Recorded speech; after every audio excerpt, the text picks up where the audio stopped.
Yeah, everybody. Hey, welcome to this new latest episode. I can't even talk here. Let's start again. Let's rewind. Rewind. Right, here we go. Okay. Hey, everybody. Welcome to this latest episode of Movies America. Spoiler warning. Just for you and you and you and you and me. Okay. Hey, it's congrats all around on a brand new episode of Movies America. Spoiler warning. And we're going to retro. We're going back in time. We're going back to 1995. Okay. We're jumping in Doc Brown's DeLorean, and we got our trusty buddy Einstein, the dog, over here in the DeLorean, the Mirthmobile, going back to 1995 for a little Murder in the First with Christian Slater and Kevin Bacon. Yes, that's right. We've got murder on the mind in this episode of Movies America. Spoiler warning. So, yeah, get ready. Prepare yourself mentally, emotionally, physically. And yeah, because it's going to be that kind of show. And yeah, so if you haven't seen this, come on, this movie's like almost 30 years old. Okay. And so yeah, again, the title of the show's got spoiler warning in it, whatnot, but I feel kind of stupid to have a spoiler warning in the title for a movie that's almost 30 years old. Okay, so but yeah, you know what? Hey, watch the show. I hope to have people join in and hear all about Murder in the First. Okay, and just to let you guys know, hey, this show gets a little raunchy, a little not safe for work. We use potty words in this show, okay? So I mentioned that just in case you have little ones, little youngins, little urchins hanging around, and you don't want them to hear, naughty words, okay? So I always want to try to, from now on, I'm going to try to warn people because I don't want people listening to the show, driving in the car, or, trying to eat supper, and, they got the little ones right there, and all of a sudden hear an F-bomb, and, well, hate to break it to you, but your kids are probably hearing a lot more F-bombs than they'll ever hear on this show, watching movies behind your back. Okay. So, yeah, hey, you know what? Let's move on here, and, let's do that intro. What do you say?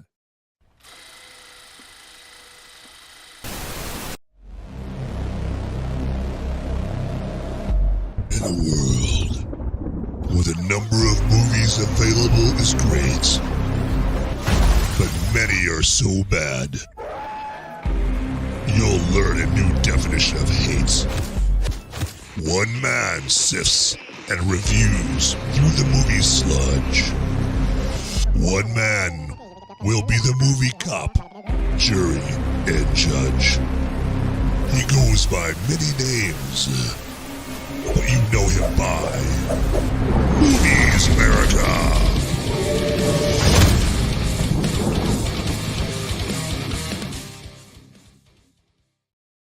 Yeah, absolutely. So that's the title of the show, and you know what? We got to live up to the billing, okay? We got to throw some spoilers at you, and I say we, I mean me. Okay, I'm not trying to let the fact that I've got multiple personalities out of the bag over here. Come on, I'm trying to keep a wrap on that, okay? And so before I get too far into the show, hey, just let me remind you to get into the live chat, everybody. Get in the live chat.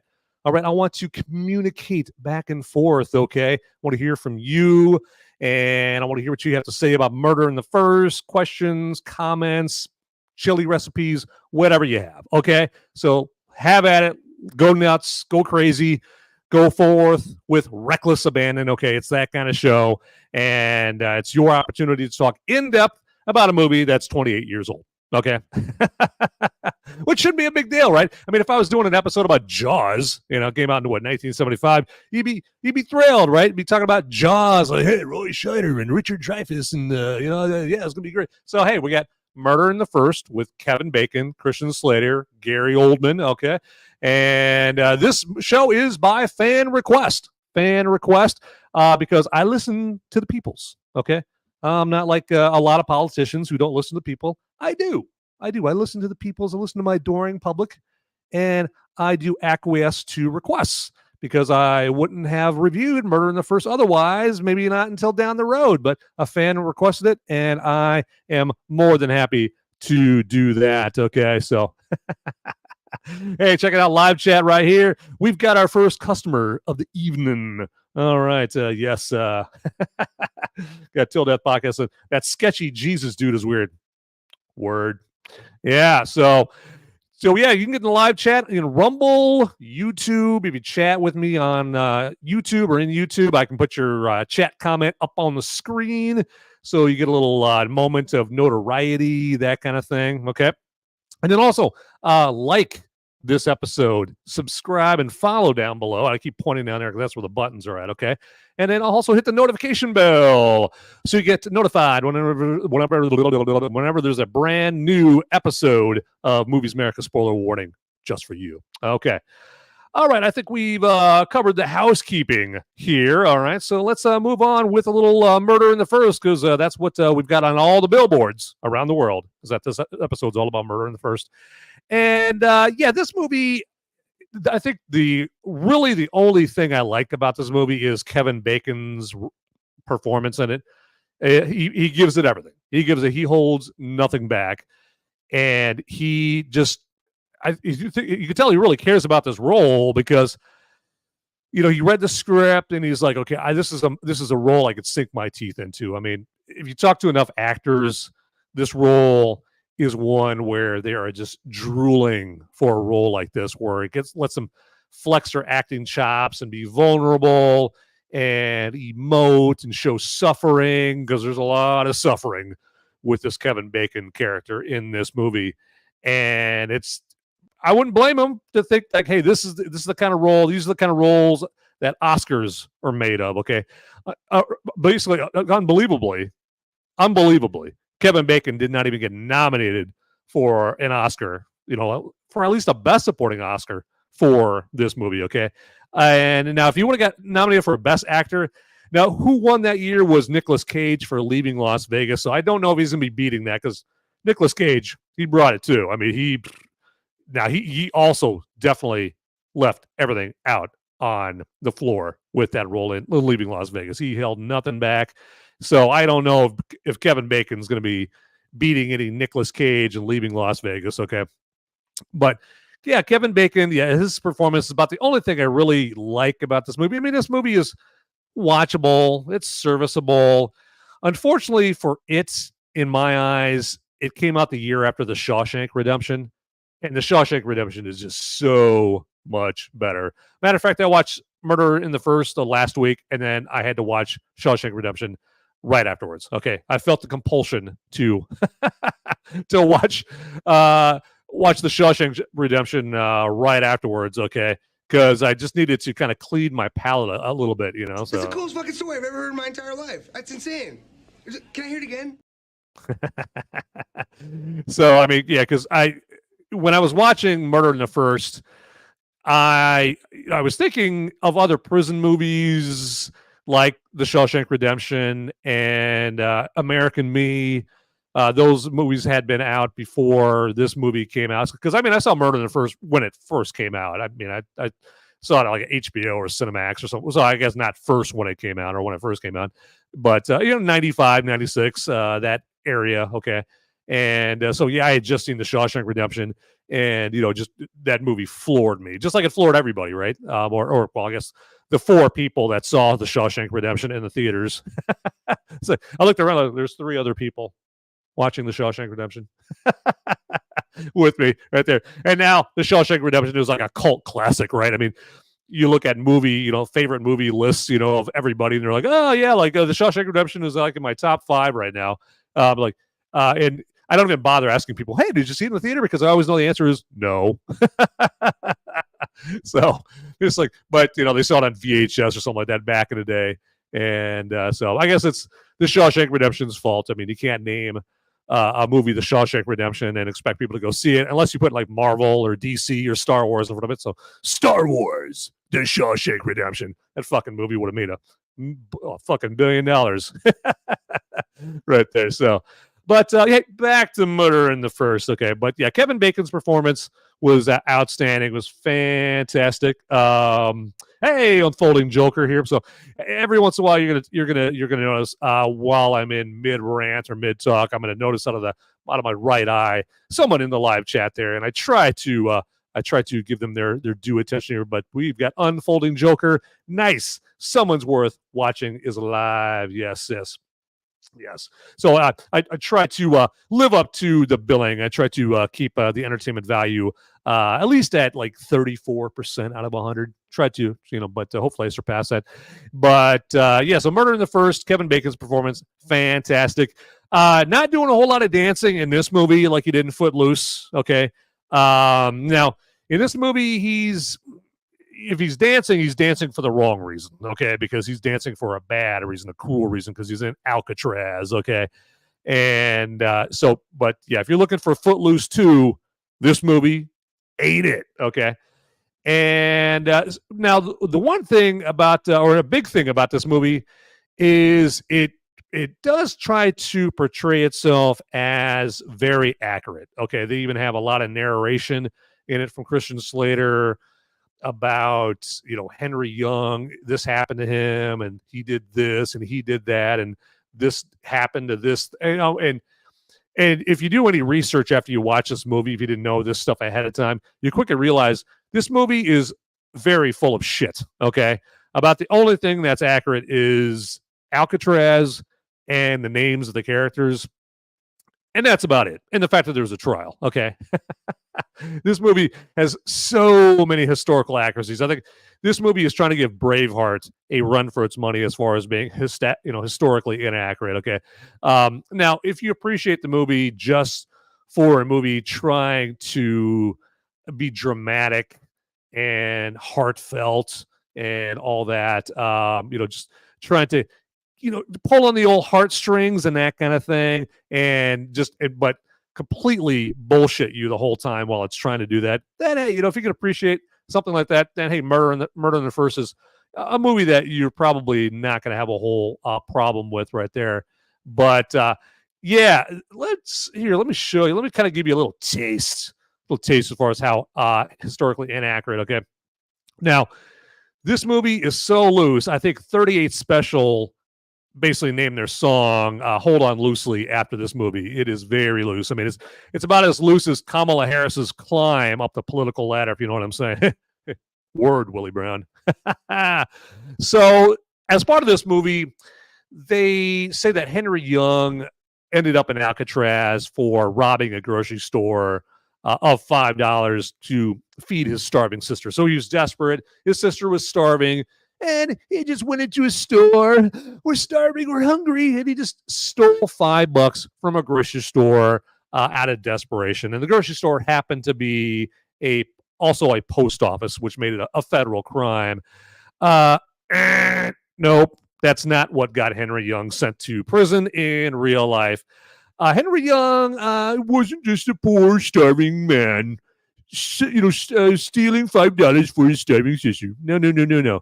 This guy was robbing banks. Okay, he robbed banks, and as part of robbing banks, he would aggressively take hostages. Okay, he would put foot to ass with people to take hostages as part of robbing banks. And eventually, yeah, he touched the third rail, and at 17 he killed a guy as part of robbing banks, and that's what got him sent to prison. Okay. He didn't get sent to prison for stealing $5. Okay, no, that's not what happened at all. So yeah, playing a little fast and loose with the facts, just a little bit. And then at the end of the movie, they imply that Henri Young killed himself after he wrote the word victory on the walls in the cell, the solitary confinement cell, or the hole of the dungeon. And yeah, he didn't kill himself. He was actually released on parole in 1972 and then violated parole, and his current whereabouts still to this day in 2023 are unknown. Now, likely he's dead, okay, because he'd be, 91, 92 years old at this point. So, yeah, he's likely dead, okay, or he's the president of the United States. Okay, maybe he's not that, okay. I get my old people confused there, everybody, so I apologize. But the point is, yeah, he didn't kill himself. Kind of a important detail for the movie to leave out right there, but I see why they kept it in there because it makes the ending of the movie more sad. It's about that people wiping the tears from their eyes a little bit more. If you hear that this little character that you've been feeling so bad for this whole movie killed himself. Like, no. No, matter of fact, he was very, very alive when this trial ended, and very, very alive well after it ended. So, but hey, why let the truth get in the way of a good narrative, right? Why let the truth get in the way of a good movie plot? Okay, but as you would think, it really, really helps if you don't know any of this stuff before you see this movie. And 99.9% of people who saw this movie wouldn't have known this stuff beforehand. And because, if you know this stuff beforehand, you're going to, especially at the end when Christian Slater is doing his narration, you're like, what? No, he didn't kill himself. What are you talking about? What? You got sent to prison for stealing $5? Are you fucking kidding me? No, he didn't. What the hell? But if you don't know that ahead of time, then you're gonna like this movie, and it's gonna be good to go. Absolutely, okay. But and then Christian Slater in this movie, this is not one of his best movies. He's and I said in my spoiler-free review, he's kind of like a bowl of grape nuts. He's like the acting equivalent of a bowl of grape nuts. He kind of, it's very tasteless but grating at the same time. He's like, scratching the top of your gums, like grape nuts do, and it eventually gets very, very soggy. And not a remarkable performance at all. Just like the acting equivalent of saltine crackers, And then Gary Oldman's the same way. He's had better performances than this. Remarkably. More pointedly, the year before this movie came out, he was in The Professional, and he played Stansfield, the corrupt New York City cop in The Professional. So Gary Oldman was lights out badass in The Professional. He's terrible. He was a real creep, real sleaze bag here. Hey, we got Agent X6 in the chat. Yo, hey there, how you doing? All right. And beer drinking Trev, who requested this review. So there you go. Absolutely. So hats off to you for requesting this. Sorry. Was out stealing food from my sister. He's here now. Yes, right there. So, well, I trust that you're going to report yourself to Alcatraz directly after this show is over with, right there, because tisk right there. Now, if you're in New York City and you did that, they'd probably give you the keys to the city. Okay. Well, no, wait. I think you're the wrong color. Okay, they won't do that for you. All right. Let's break it up a little bit here. What do you say? Okay, because we've been going over some prison stuff and going over some dark material and that kind of thing, and just to want to lighten it up a little bit, and bring you maybe some light funnies here to check out. So let's do this here. All right, let's get this going on. All right, let's do this. What do you say, huh? All right, so here we got little Kevin Bacon, and because obviously we were just talking about Kevin Bacon, and Kevin Bacon, he, as you would imagine, doesn't really like hearing Footloose at weddings, and so this is just kind of going over that here. So let's check this out. I heard you once telling me a really funny story, which you said that when you go to a wedding, sometimes and music plays, because of Footloose, people surround you and start. No, well, I go to the disc jockey and hand him $20 and say, please don't play that song. Yeah. Because, first off, a wedding is really not about me. It's about the bride and groom. And it's embarrassing. But they all want to see it. Of course, it puts you in a terrible position. It's like, dong, de, dong, de, dong, de, dong, de, dong, de, and everyone goes,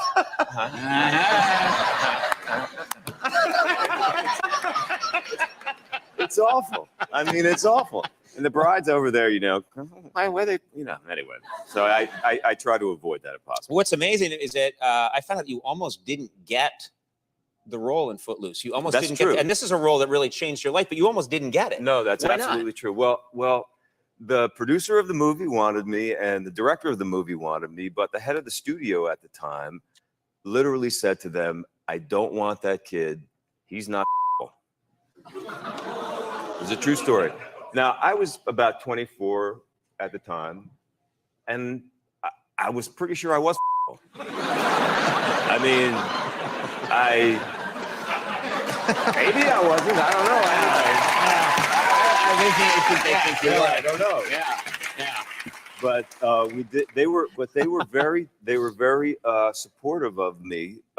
These two guys, the director and the producer, Dan Melnick and Herb Ross. So it's two men convincing a woman. Yeah. Oh no, he's affable. Trust us on this.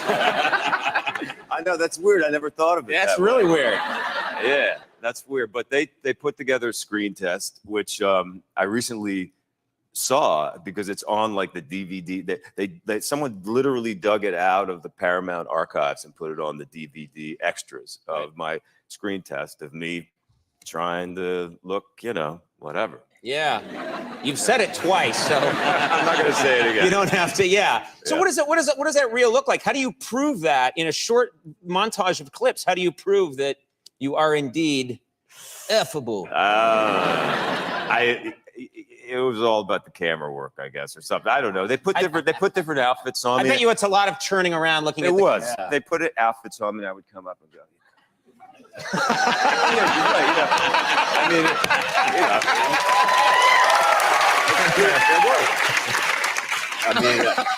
Anyway, she looked at the screen test and she said, "Okay, you can cast him." And, nice.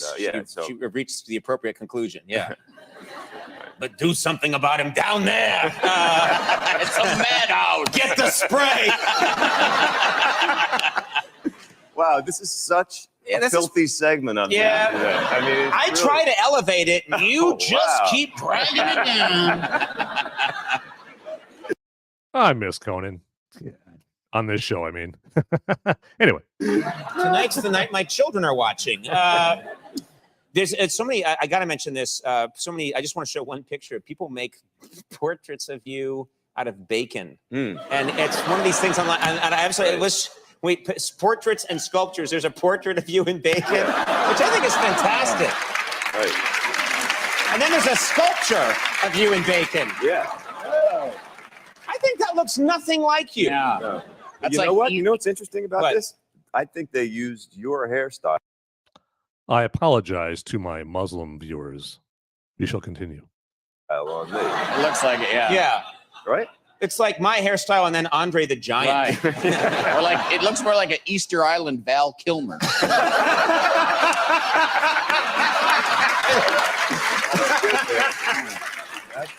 All right. Well, we have I want to make sure we get to this. We have a clip here of R.I.P.D. Yeah. And you got a great cast.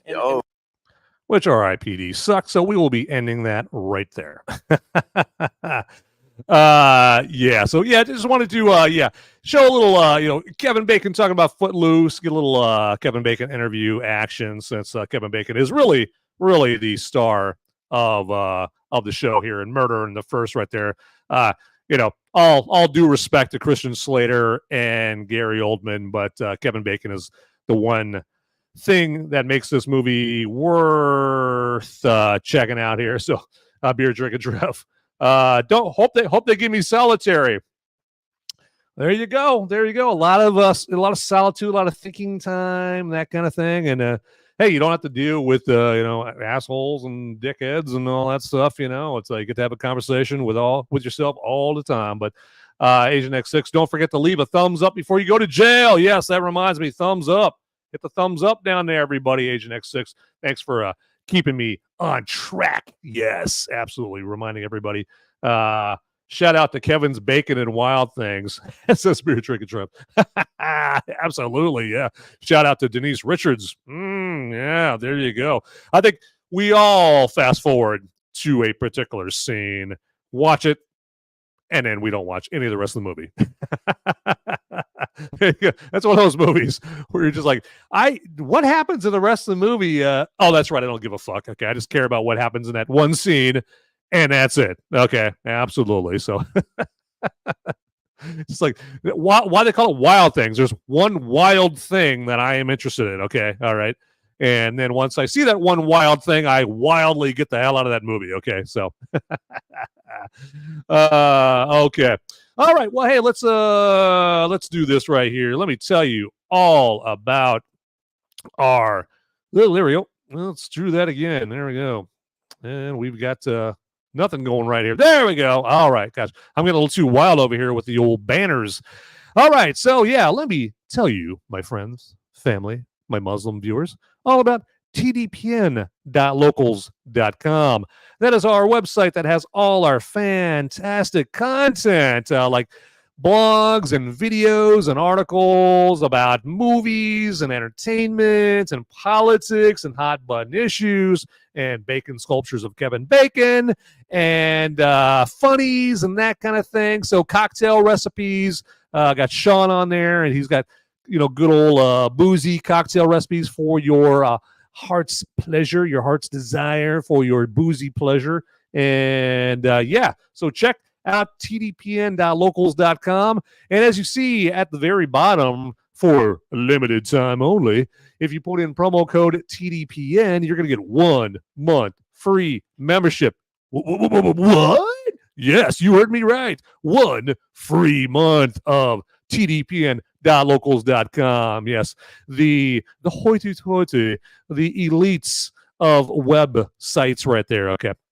And while you're there, you can also get involved in my feature on that website called Movies Merica Mad Libs. Yes, where you can get in there and you can flex your creative muscles with the Movies Merica Mad Libs. And I'll go more in depth about Movies Merica Mad Libs later on. Okay, so that's what we call a tease. Yes, a tease, if you please. But main point is, get the tdpn.locals.com. And then after that 1 free month, it's only like $3. $3 a month. Okay, $3. That's okay. So you don't buy extra bacon this month. Okay, you spend that $3 on tdpn.locals.com. There you go. Okay, so you're good to go. All right. Beer Drinking Trev, RIP in the D. Rip in the D. Nasty, disgusting, debaucherous. And I love it. Yes. All right. So that has been my little announcement about tdpn.locals.com. Just for you. Okay. All right. Let's move on, shall we? One thing that I'm wondering about this movie, and maybe the chat could clear it up for me, because maybe it's something really obvious, but one plot point that I didn't get is, why the fuck did Kevin Bacon try to escape Alcatraz in the first place? Okay, because in the beginning of the movie, it starts out with like 5 or 6 inmates, like a news story of 5 or 6 inmates trying to escape Alcatraz. Now, some might be yelling, well, because Alcatraz sucks, man. It's terrible. It sucks. I mean, why would you want to be there? Well, of course you want to escape Alcatraz. Like, who would want to stay there? But, like, how do we know that he didn't have, like, just a little bit of time left on his sentence or something like that? Like, they just never really explored that, why he tried to escape. Because, after he tried to escape and failed, he definitely regretted that. Okay, that's like the premise of the movie. After their escape, crash and burn, huh, Mav? Yeah. So, they made him pay. I mean, that's the whole premise, or part of the premise of the movie, is that they threw him in the hole for 3+ years and basically turned him into a killing machine, a murderous killing machine. Kind of like Matthew Broderick behind the wheel, or Halle Berry, or something like that, So, or Alec Baldwin on the set of a movie, a lethal killing machine. And so, I still don't know why he tried to escape right here. Beer Drinking Trib, I think it was the inmates he was with. His cellmate was booking it. You get caught in the wake. Could be, yeah. Maybe they plan the escape on booking.com or Expedia or something like that. And he just like, hey, I got to get on this escape action. But, could very well. I think they could have done a better job at explaining that. But, because he was in for the movie portrays him being in for stealing $5, okay, for a starving sister. Well, how long can your sentence be for stealing $5? Okay. I'm like, what the hell? But you think that he'd get right out, but it might be something, just that simple, is that, hey, peer pressure, right? Peer pressure. Yeah, it's like high school. Like, hey man, smoke this cigarette. No man. Hey, all the cool kids are doing it. Okay, all right. So yeah, peer pressure. I mean, it's just some prisoner peer pressure. And beer trick. He was like, I'm going to do a magic trick. I'm going to make this spoon disappear. Ta-da! Oh, wait a minute, there's a lot of blood over there. What is that all about? Yeah, what the? Oh, he just killed a guy. Ah! He was a lethal killing machine, like Alec Baldwin on a cowboy movie set. Yeah. But yeah, just never. I had no idea like why he tried to escape, but I think we're talking it out as we go along in this episode. So that's why I'm glad to get the the back and forth, the communication through the live chat here, so to clear things up right here. But now another thing about this movie that I did appreciate is that we got a true romance reunion in this. We have Christian Slater, who of course played Clarence Worley in True Romance, and then you had Gary Oldman, who played Drexel, the white guy who thought he was black in True Romance. And if you don't think about it too much, you kind of forget, you kind of miss the fact that, oh yeah, that's right, yeah, they were both in True Romance. Okay, yeah, that's right. Okay, and they play obviously drastically different characters in Murder in the First, as opposed to what they did in True Romance. True Romance being a much better movie than this, but yeah, it's just it's pure Gary Oldman to see him go from like this scarred, gnarly-eyed pimp white guy that thinks he's black in True Romance to being this buttoned-up, sadistic assistant warden at Alcatraz. I mean, it's like Gary Oldman is the consummate method actor, and he's got so many faces to his acting ability. I mean, most people nowadays know him, most as Commissioner Gordon in the Christopher Nolan Dark Knight trilogy and that kind of thing. But older moviegoers, we know him for other things as well. So Air Force One, played the bad guy in Air Force One. Was trying to take down Harrison Ford. Until he got kicked off the plane. Get off my plane! Yeah, okay, you go, Harrison Ford.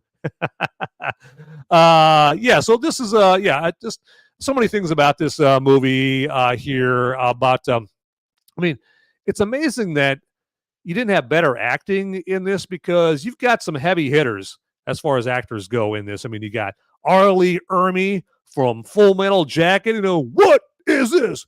What the fuck is this? A jelly donut? The drill instructor from Full Metal Jacket. I mean, just Ermey, that the role that made his career right there. Like a Private Pie, you look like 300 pounds of chewed up bubble gum. Get off my obstacle. Get the fuck off my obstacle. Just excellent. So Ermey, he's in this, but he does nothing. You got William H. Macy in this. A lot of people know him, most for Fargo. Okay, playing Jerry Lundegaard in Fargo. Agent X6 Hartman. Yep, he was as drill instructor Hartman. Ermey in Full Metal Jacket.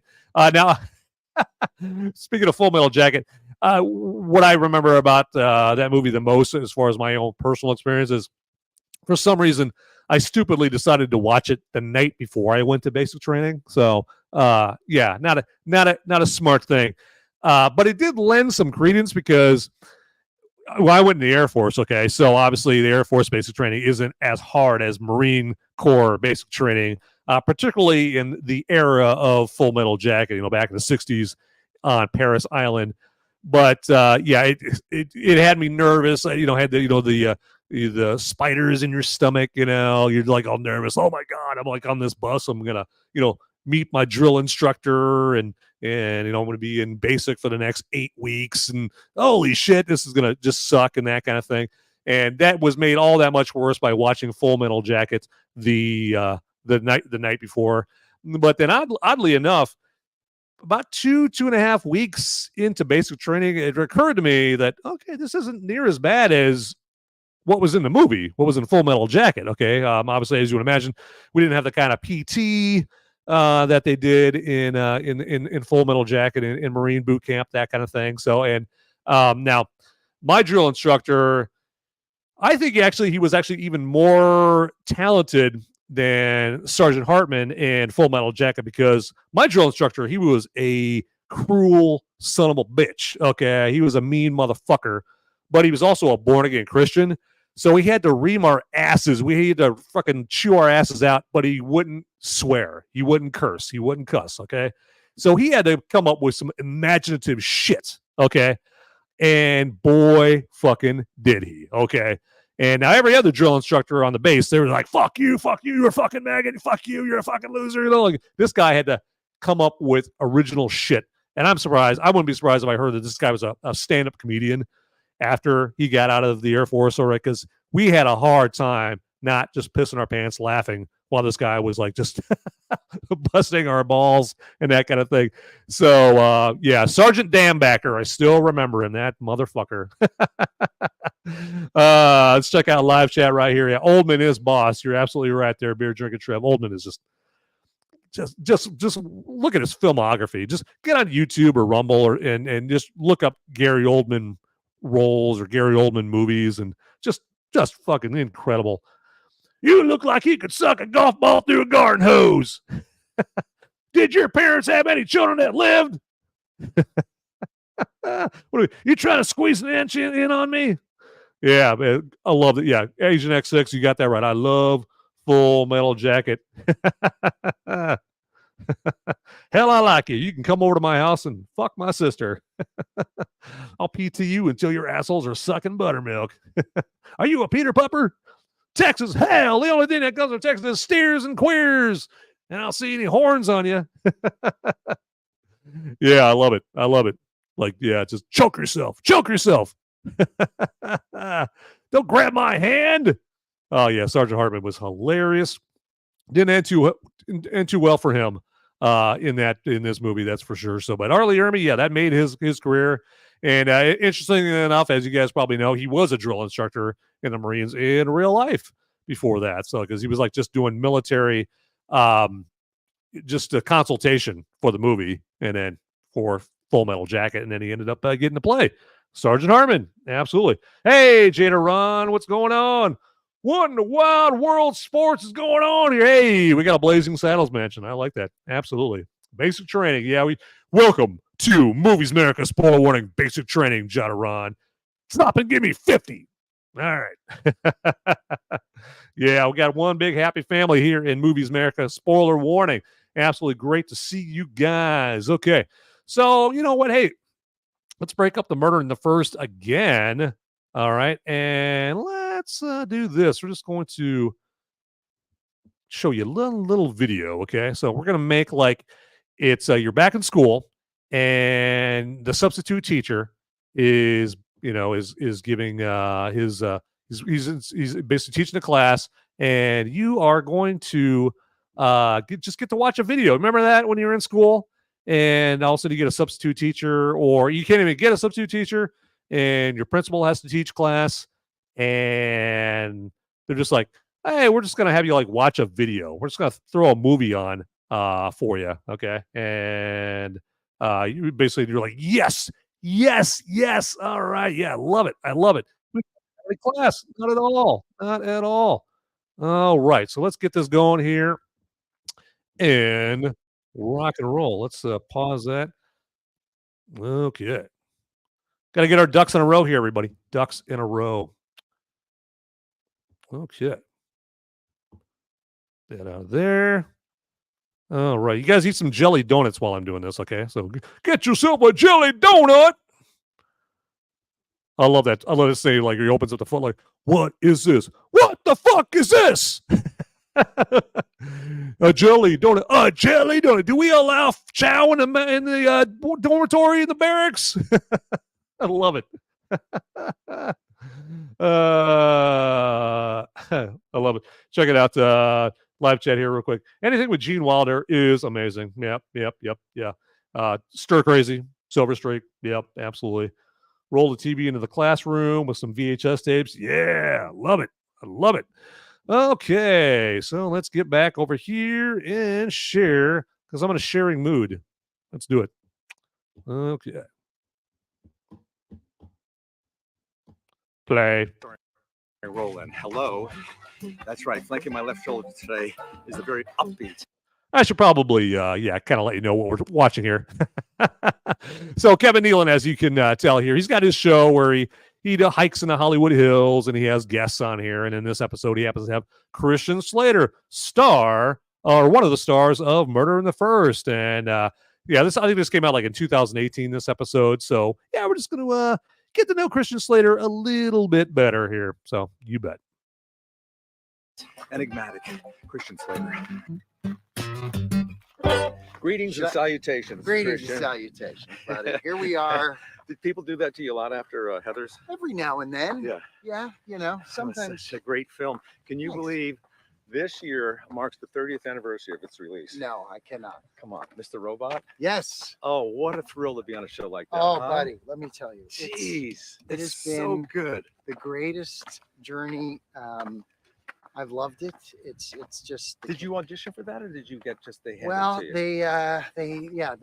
my agent gave me the script, and I looked at the title. I was like, oh, I don't know. Am I the robot? Yeah, am Is I going it to have really a wires in robot? me? It's just. Like those people. Oh my God, it's Christian Slater. Oh my God. What is this? You don't mind working late into the night, which I'm sure you guys do. No. I mean, look, that's not ideal, and I feel like as I get a little older, I prefer to be in bed at like noon. Not noon, midnight. All right, here's a stupid question for you. There are no stupid questions. From the movie Heathers, Yes. I want you to answer how you answered in the movie. He just inherited $5 million. Okay. The same day aliens landed on the planet, Right.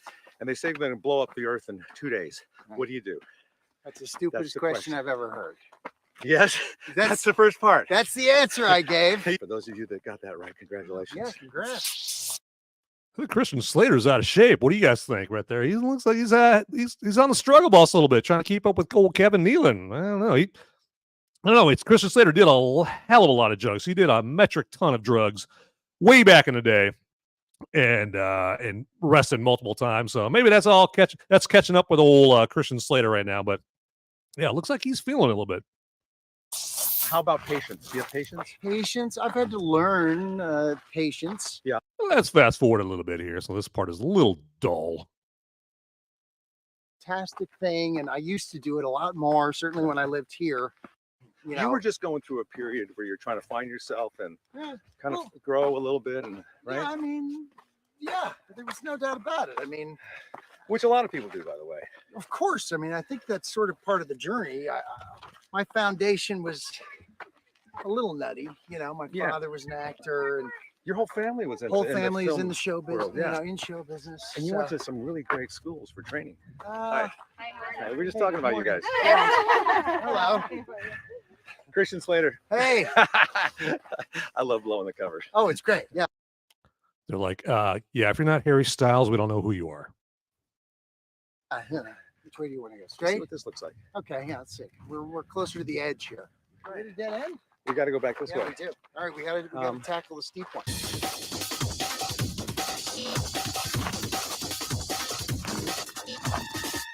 You just seem so positive.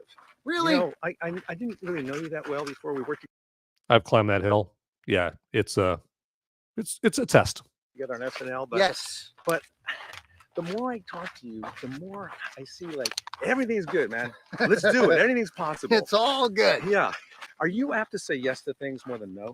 I think so. Nowadays, I would say that would be the case. But yeah, I was telling the story the other day. This is where you hear from Christian Slater how he passed up on a role that, he really should have taken at this, in this particular year that he's talking about. And you know what? I know anybody would have done a better job in this role than who ultimately got it. So, but you'll see.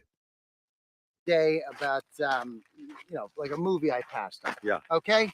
I might as well go there. Well, Yeah. What did you pass on? So, at the time, this was years ago, and I remember I was working on this movie, Mobsters.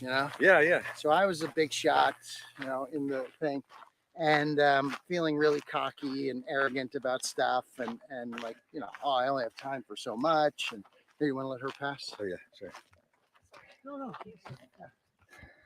I'll just pick up the interview with her. So anyway, when did you start hiking? Hey, about a year ago. Oh, really? Try to come several times a week. That's good. Are you an actress? I'm a photographer. Oh, good for you. She tries to come several times a week. You just met the guy. That's pretty forward. Doing this right? Thank you. I think you're doing great. Okay, honestly. thanks. It was nice talking to you. Nice talking to you too. Christian, come on back. Hi. Christian, you got to really be on your game here. Otherwise, you I get know, man. replaced by somebody. You may have ADD. Okay. You did Mobsters. So I'd worked with Francis Ford Coppola before, and he was getting ready to do Dracula, and my thought was, well, because he was offering me the Jonathan Harker role, I think, right, and I was like, wow, if I'm not going to do Dracula, then what's the point, right? That's right. So Keanu Reeves very kindly stepped into that one. That was nice of him. Very nice of him. So it's just like, those are the moments where you look back and you go, boy, it would have been nice to get out of my own way. Yes. So now that's what I try to live by. I try to just get out of my own way and be open to things, and right. Because ego is a dangerous thing. I mean, it can really get you into a lot of trouble, and you think you're entitled to stuff, and also you kind of clean up your act a lot. You've been sober now for a long time. Oh yeah, 14 years in October, and that, look, by changing that behavior, obviously, it's going to affect your attitude. Oh, man, you're much happier now, right? Oh, dude. I mean, when you're out there making a mess and you think you're under this illusion that you're really just cool having fun, and you're like the other people that you don't know what people do behind closed doors, but you think like, oh, well, this actor can do it, and I should be able to do it. Yeah, Farley used to tell me that John Belushi did drugs. Right. You know what? I said, yeah, but he would have much fun without drugs and would live longer. That's right. They tend. Yeah, look what happened to John Belushi. Not exactly a testimonial to do drugs. To rob people of their talent, and it feels good for a little bit, but then it's that first thing, and you feel, because I don't know if you're like me, but I'm sensitive, and you get insecure, and you get nervous, and then you like take a drink, and it's like liquid courage all of a sudden. And you feel like, oh boy, I can do anything. I heard that. Take a drink, liquid courage. Next thing you know, you're singing Highway to the Danger Zone when you really shouldn't be, okay? Got the Kenny Loggins coming out of you. Absolutely. So, all right. So, so that's just a little inside exposure to Christian Slater. Just wanted to share that. So, and do a little catching up with Christian Slater 28 years after he was in Murder in the First, okay? And guess what? 30 years after he was in True Romance, okay, which you may be hearing about a little bit later, okay?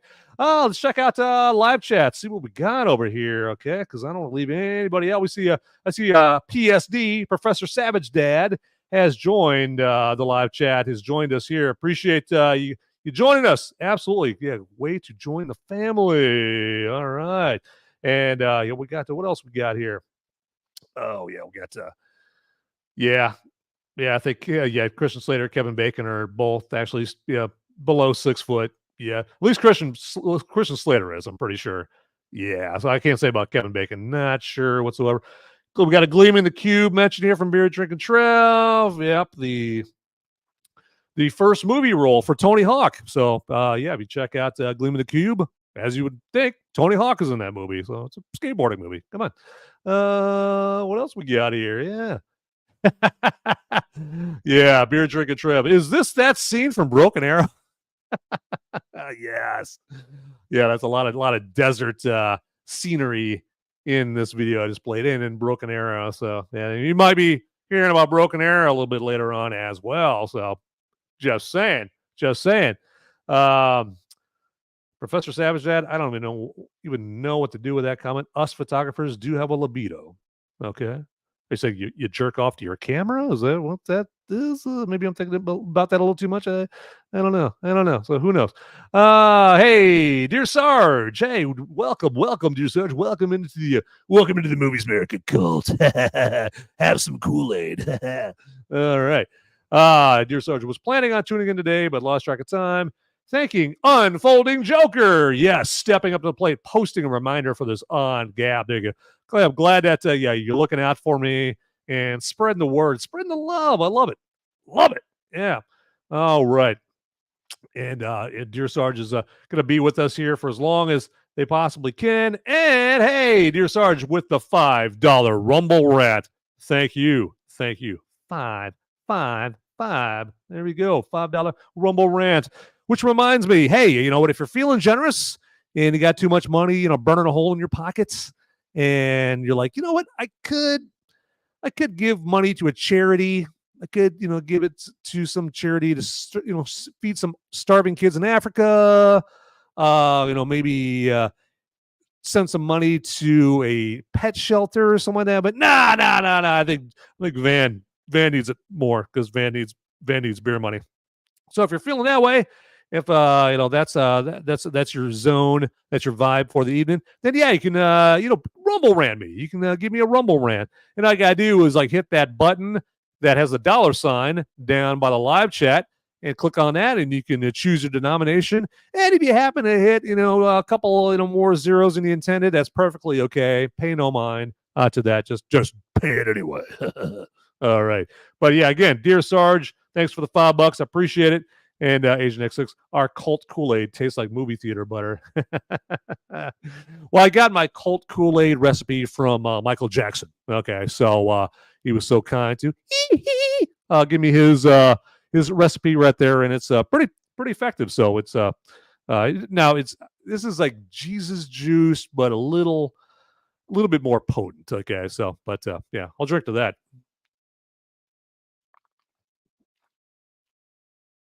Oh yeah, Simone.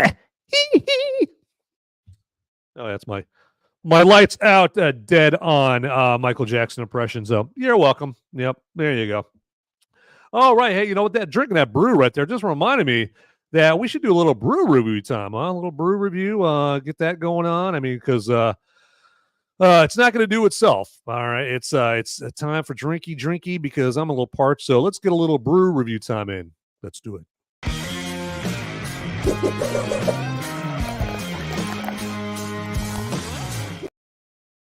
Yes, everybody. It's about that time. Brew review time, to be specific.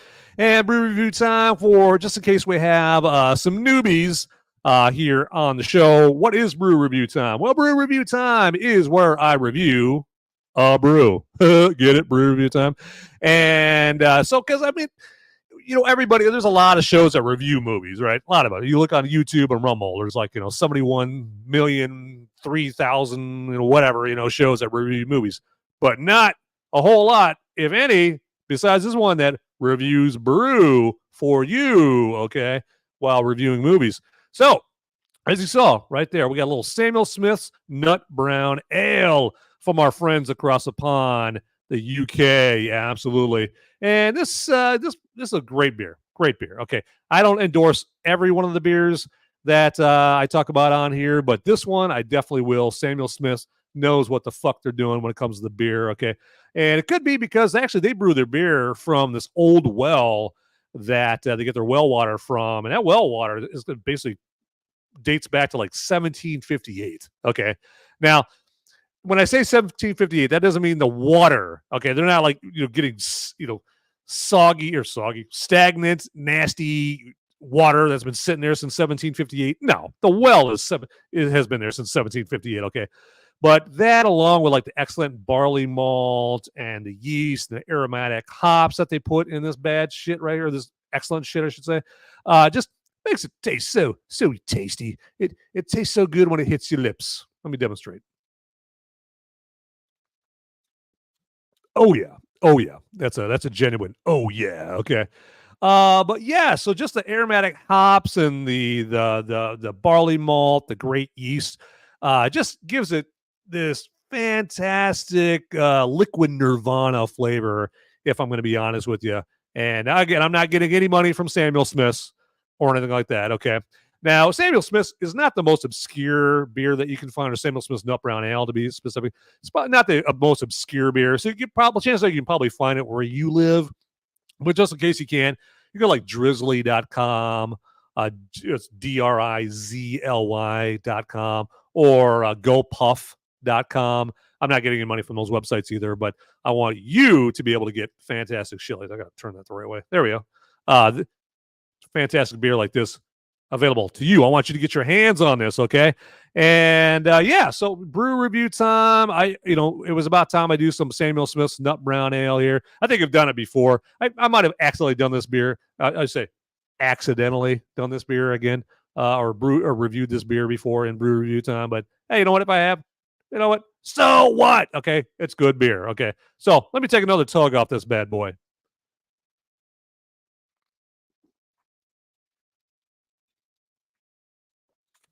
Oh yeah, I had to take a big tug. I mean, it's not going to drink itself, everybody. Not going to drink itself. All right, so hey, that has been brew review time. Let's get into the rest of the show.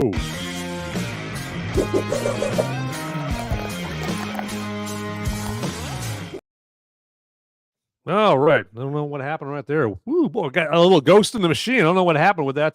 Beer brew review time. Intro there, but that's kind of weird. Okay. Gonna just ignore that. All right. So that's just demons in my machine here. Beer drinking travel. Look at you. $20 to make me holla. All right. Here as a rumble rant, beer drinking Trev. I salute you. He says 3 more years in the hole.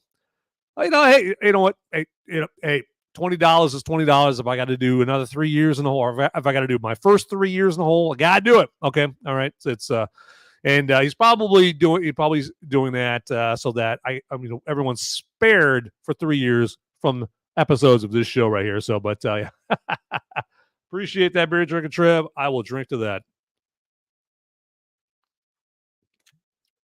All right.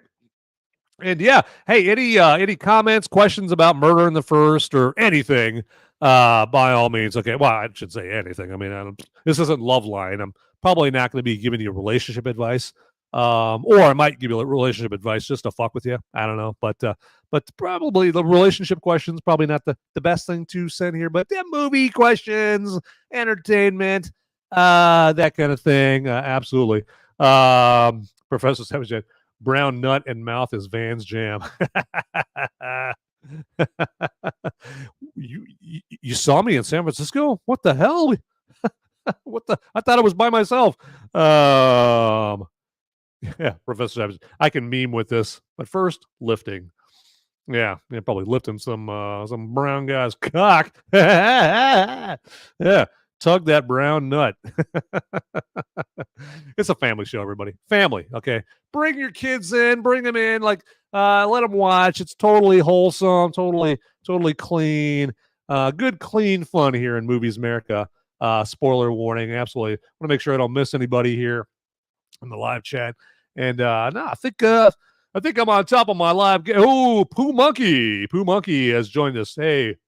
Hi, Pooh Monkey. I better watch how I did it. Hi, Pooh Monkey. There you go. You don't want to do that too often. Because PSD, Professor Savage Dad, he'll clip that out too. All right. So, all right, but howdy there, Pooh Monkey. Well, get your ass in here and join us here for the Murder in the First episode. Absolutely. Okay, so let's do it.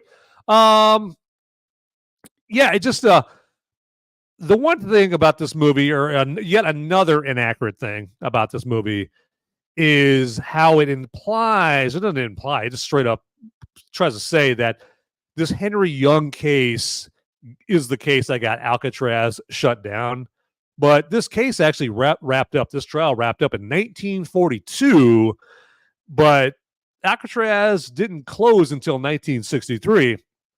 And I think we all know the real reason that it closed down. That was because, obviously, Sean Connery escaped from the Rock. And that's why they shut down the Rock, Alcatraz, because they were too embarrassed. They were too embarrassed right there. So, yeah. So, or I should say Sean Connery, John Mason / James Bond escaped from the Rock, and so they had to shut it down for that. So, apologize for the beer burps. It's very, very classy in this. So, yep. Get some good live chat action in here. So yeah, I got a lot of awesome people, a lot of fantastic folks here. Love to see the movie maniacs and the freedom fueled film fanatics up in this live chat. Now, one question you guys may be asking is Murder in the First a woke after school special? Well, not really, because this came out 28 years ago, and so this is back before filmmakers, or some filmmakers, obsessed with teaching you a valuable lesson. Okay, back then they weren't making as many movies as they do nowadays, where they want you to bust out your notepad and your pen and start writing down these very important lessons. Okay, all right. So, like James Cameron, he's always trying to teach you about forest conservation and ocean conservation. And, you've got John Singleton movies teaching you all about how hard black people have it and how easy white people have it. Just lessons, right? Lessons, trying to get all woke here. Girl power movies. But you didn't have as much of that back in the 90s. Thank God. Okay. So, yeah, I'm not surprised that this movie wasn't woke. It was not a woke after school special whatsoever.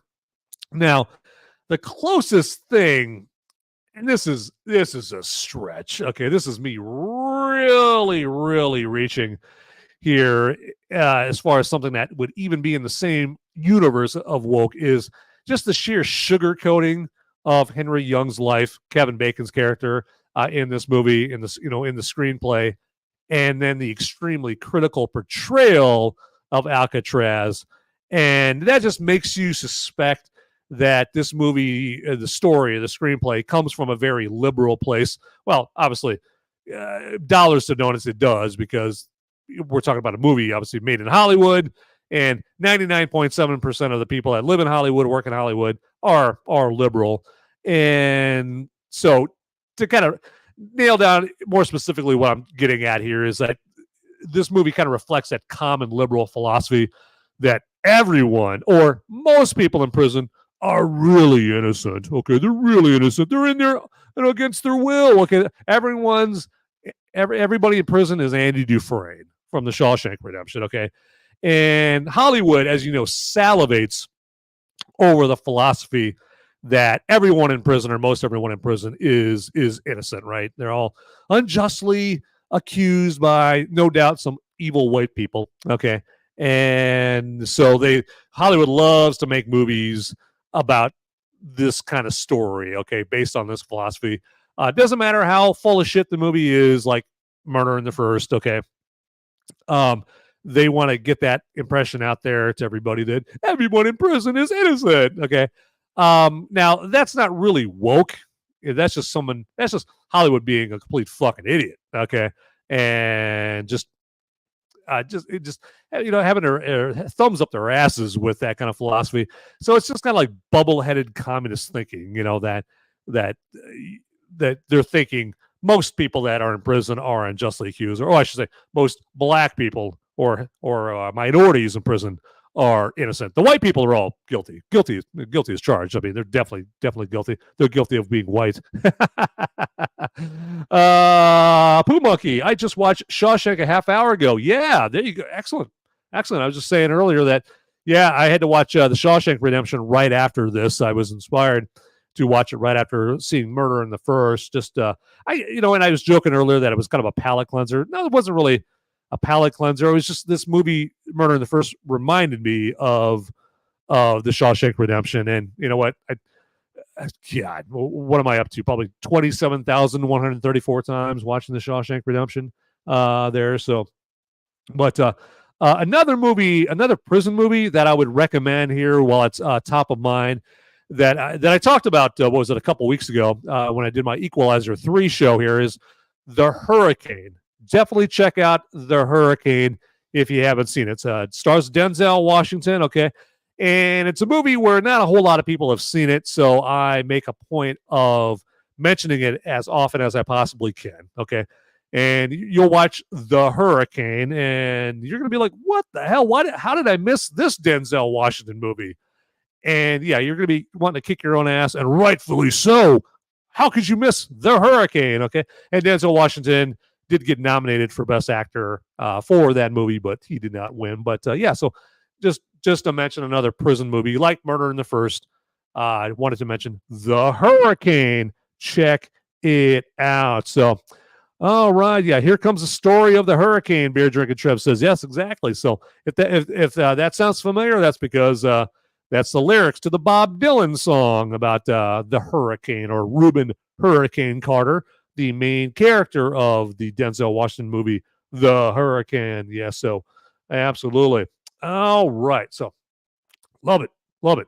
Unfolding Joker, favorite movie line, go. Well, that's so many favorite movie lines right there. The first one that comes to mind, it's not necessarily my favorite, but the first one that comes to mind is, and it's a phrase I use all the time, is actually from a Christian Slater movie called True Romance, where it's a scene where they're at this hotel, they're about to meet with this Hollywood director, and they're going up to the hotel room, and he's got a revolver with him, and someone asks him, like, why do you have a gun? And Christian Slater just says, well, it's better to have it and not need it than to need it and not have it. Now, I like that line. And I like that line so much I use that phrase all the time. You know, it's better to have it and not need it than need it and not have it. And so now, if I were to give, like, 15, 20 minutes of thought, yeah, I'm sure I could probably come up with a better favorite movie line. Actually, I just thought of one. I love the line from Die Hard. No fucking shit, lady. Does it sound like I'm ordering a pizza? That's another great movie line right there. I love that line. Yeah, I'll be your Huckleberry. That's a good one. I'm coming and hell's coming. Oh, there's a lot of good lines from Tombstone. Yeah, I'm glad you mentioned Tombstone right there. Yeah, it's like, well, yeah, they may get a jump on me, but not before I turn your head into a canoe. I love it. Yeah, that's a great. Yeah, fucking Tombstone has so many. Why don't we have a spelling contest? Yeah, Tombstone. See, now I got to watch Tombstone this weekend. Thanks, Unfolding Joker. Thanks. Jeez, good job. All right. So where was I? So many things to go through. Okay. So many items, action items to go through here tonight. So you know what? Let's do something else here. Let's have another video. Why don't you? Huh? So yeah, let's do the substitute teacher thing again, and we'll do another video and check. Do the lazy thing and just play another video there. That gives me time to think of some other movie lines to check out here. So, all right, let's queuing up the video. Queuing up the video there, everybody. Okay. You're like, I don't want to hear how the sausage is made there, Van. Okay. Just entertain me, bitch. And tell me your favorite movie line. All right. So, okay. But yeah, again, I love that movie line from Die Hard. Like, no fucking shit, lady. Does it sound like I'm ordering a pizza? Excellent. Okay, let's add this to the stage, everybody. So, another Kevin Bacon video, if you will. So, let's enjoy. Diane about trying to go out incognito, to not be Kevin Bacon. I had a disguise built by a special effects makeup artist. Yeah, it's rewind element. You did try to do Kevin Bacon. You did try to do the thing I was talking to Diane about trying to go out incognito, to not be Kevin Bacon. I had a disguise built by a special effects makeup artist. What? Yeah. Was it like a fake nose? I don't want to say. Glasses? I can't say. Are you wearing it now? I'm wearing it now. I'm not actually Kevin Bacon. I'm Michael Fassbender. He's so versatile. Did you like people not recognizing you? Well, I'll tell you, people don't talk about the fact that being recognizable is 99.9% good because people are nice to you all day long for absolutely no reason. People stop you in the street and say, Kevin, I love you. I mean, who doesn't want to be loved, right? Who doesn't want to have somebody say, I love you, Jessica, Diane, I love you. I mean, that's a great feeling. And you can get out of tickets and, they'll give you free sneakers and shit like that. But anyway, it's mostly good. Sir, do you know how fast you were? Oh, hey, you were in Footloose. You may go. That'd be sweet. Is my point. Once in a while, you think to yourself, like, what would it be like to just walk through the world anonymously? So I decided to, experiment with that. And it worked. I mean, obviously I had it done by professionals and applied by professionals, and you definitely didn't know it was me. And I went to, there's a outdoor shopping mall in California called The Grove, which is sort of like the worst place it's the worst place you want to walk around in. If you're a celebrity, that's a guaranteed, place you could be taking some selfies. And I walked straight through The Grove and nobody recognized me. And it was awful. I was like, this sucks, man. I'm going back to Kevin Bacon ASAP.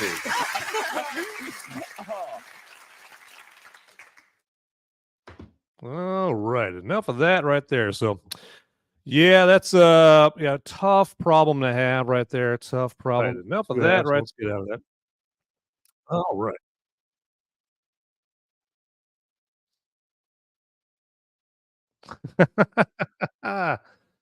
All right.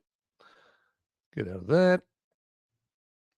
Got to get our ducks in a row. Okay, everybody. Let's get out of that. You guys can hear me. Okay, all right. I think we've got everything handled there, right there. Had a little technical snafu right there. Again, back to that. We don't want to see how or hear about how the sausage is made, okay? But yeah, I just thought that Kevin Bacon video was hilarious. Okay, so the problems that celebrities have, with not being recognized or wanting to be recognized, that kind of thing. So let me turn my phone off right there. So absolutely, okay. Well, you know what? Before I forget, I want to go ahead and just let you guys know all about Nature Clear. That's right. Nature Clear is a fantastic product that we love to tell you all about. Okay. And what is Nature Clear? You may be asking. Well, Nature Clear is this right here. Do I have that? I thought I had it upside down there for a second. Nature Clear is this fantastic powder that you can take to avoid a hangover. All right. So who doesn't want to avoid a hangover, right? You want to avoid a hangover. And so all you got to do is just take this and throw it in like 12 ounces of water, or basically, let's make it easy. That's your typical bottle of water. Okay, just throw this in a typical bottle of water and, shake that up. I was about to do a hand gesture there, but I don't want Professor Savage Dad clipping that out there. But yeah, you throw it in some a bottle of water, maybe throw some lemon lime Mio in there to make it even tastier, and you just chug that before you go out there and you hit the beer patio or the nightclub or something like that, or go out for Cosmos and tapas like Professor Savage Dad would. And it'll help you avoid a hangover. Okay, don't have to worry about that diamond splinter headache the next day, or want to puke all the time, that kind of thing. So now the great thing is if you forget to take your Nature Clear before you go out, don't have to worry. All right, you can just party it up, and then when you get home, you take your Nature Clear. Okay, you just drag your drunk ass out of the Uber, because no drinking and driving. Okay, and drag your ass inside your house and drag yourself to your pantry and grab yourself your Nature Clear. And just take it then. So just chug it and then go to sleep, go to bed, okay? And you're good to go. All right, everybody? Yeah, so take care of my cord situation over here. Got these cords everywhere over here, and they're harshing my calm, okay? But yeah, so Nature Clear also helps you recover from smoking and vaping as well. So it's like an all-around Swiss Army knife of recovery. And so obviously, as of right now, I'm sure you're asking yourself, like, how do I get myself some Nature Clear? Well, I will tell you. You just got to click on the the Nature Clear link down in the description and grab yourself whatever Nature Clear products you want, get them in the cart, and then in the promo code field, you just put in promo code movies, and you're going to get up to 25% off your next Nature Clear order, okay? Get in there, do it. Don't think about it, okay? Like they say, if you hesitate, you masturbate. Okay, don't hesitate. Get in there. Just get yourself some Nature Clear now. All right. Okay, all right. So it's hopefully you got everyone still in the show, checking everything out. All right. So, but got Nature Clear off the docket there, and because I didn't want to deprive you guys of hearing about Nature Clear, gots to do it. Okay. So hey, coming up next, let's slide into my favorite segment of every episode. Okay. And that is my movie military moment. Okay. And the movie military moment, that is where I pay homage. I pay tribute to a Congressional Medal of Honor recipient. Okay. And that's my chance, okay, my opportunity for myself. It's not much, but yeah, just to show how much I appreciate our servicemen and women doing what they can to look after our country, to look after you and me, to look after our freedoms, okay? And so the reason I call it a movie military moment is because, as you would imagine, what does a military serviceman or woman have to do to win a Congressional Medal of Honor? Some pretty gnarly shit, okay? I mean, some pretty amazing, eye-popping shit, as you would imagine. And so it would be something to behold if you watch it in a movie, okay? You talk about someone like in a helicopter and they're mowing down the enemy, or they're, taking a grenade and they're jumping into a pillbox and, killing a bunch of Japanese, or maybe the enemy throws a grenade at them and their teammates, and they jump on the grenade to save their teammates, something like that. Like, or they're attacking the enemy with a BAR, a Browning automatic rifle for all you civilians. Okay, is what that means, and just mowing down the enemy, like Desmond Doss. Yes, like Pooh Monkey says, Desmond Doss without a gun, though, of course.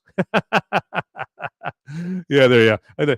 So yeah, Desmond Doss famously never used guns. Okay, because he couldn't kill. So great movie. Hacksaw Ridge, go check it out. Agent X6 is weighing in right there. Yes, yeah, good to see Agent X6 expressing himself with his flair. Yes, absolutely. So, all right. Badass. Pooh Monkey says, absolutely right. So, yeah, so let's get into the movie military moment. All right. And I was going to say lucky recipient of movies military moment is Alwyn Crendell Cash, Sergeant First Class Alwyn Crendell Cash, but he's not lucky. He earned it. Okay, he earned it by doing some badass stuff. Okay, and so Sergeant First Class Alwyn Crendell Cash as our honorary movie military moment recipient for tonight. He deserves his own music. So let's get into it. Let's do it. After I find the song.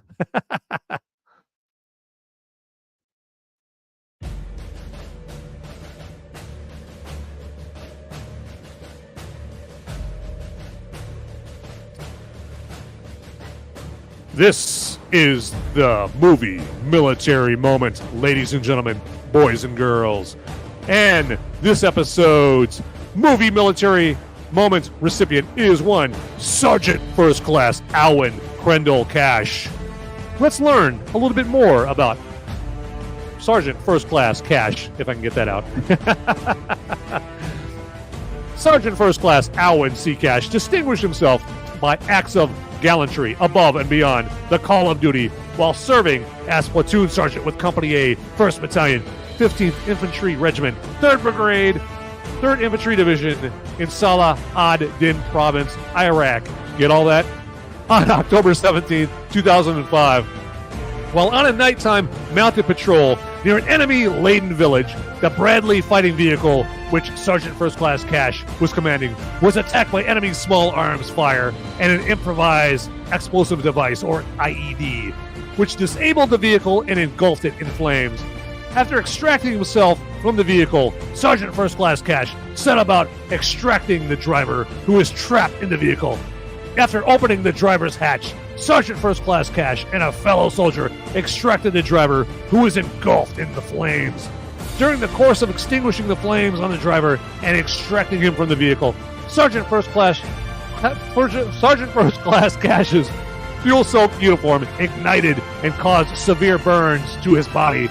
Ignoring his painful wounds, Sergeant First Class Cash then moved to the rear of the vehicle to continue in aiding his fellow soldiers who were trapped in the troop compartment. This is one bad motherfucker over here. At this time, the enemy noted his movements and began to direct their fire on his position. When another element of the company engaged the enemy, Sergeant First Class Cash seized the opportunity and moved into the open troop door and aided 4 of his soldiers in escaping the burning vehicle.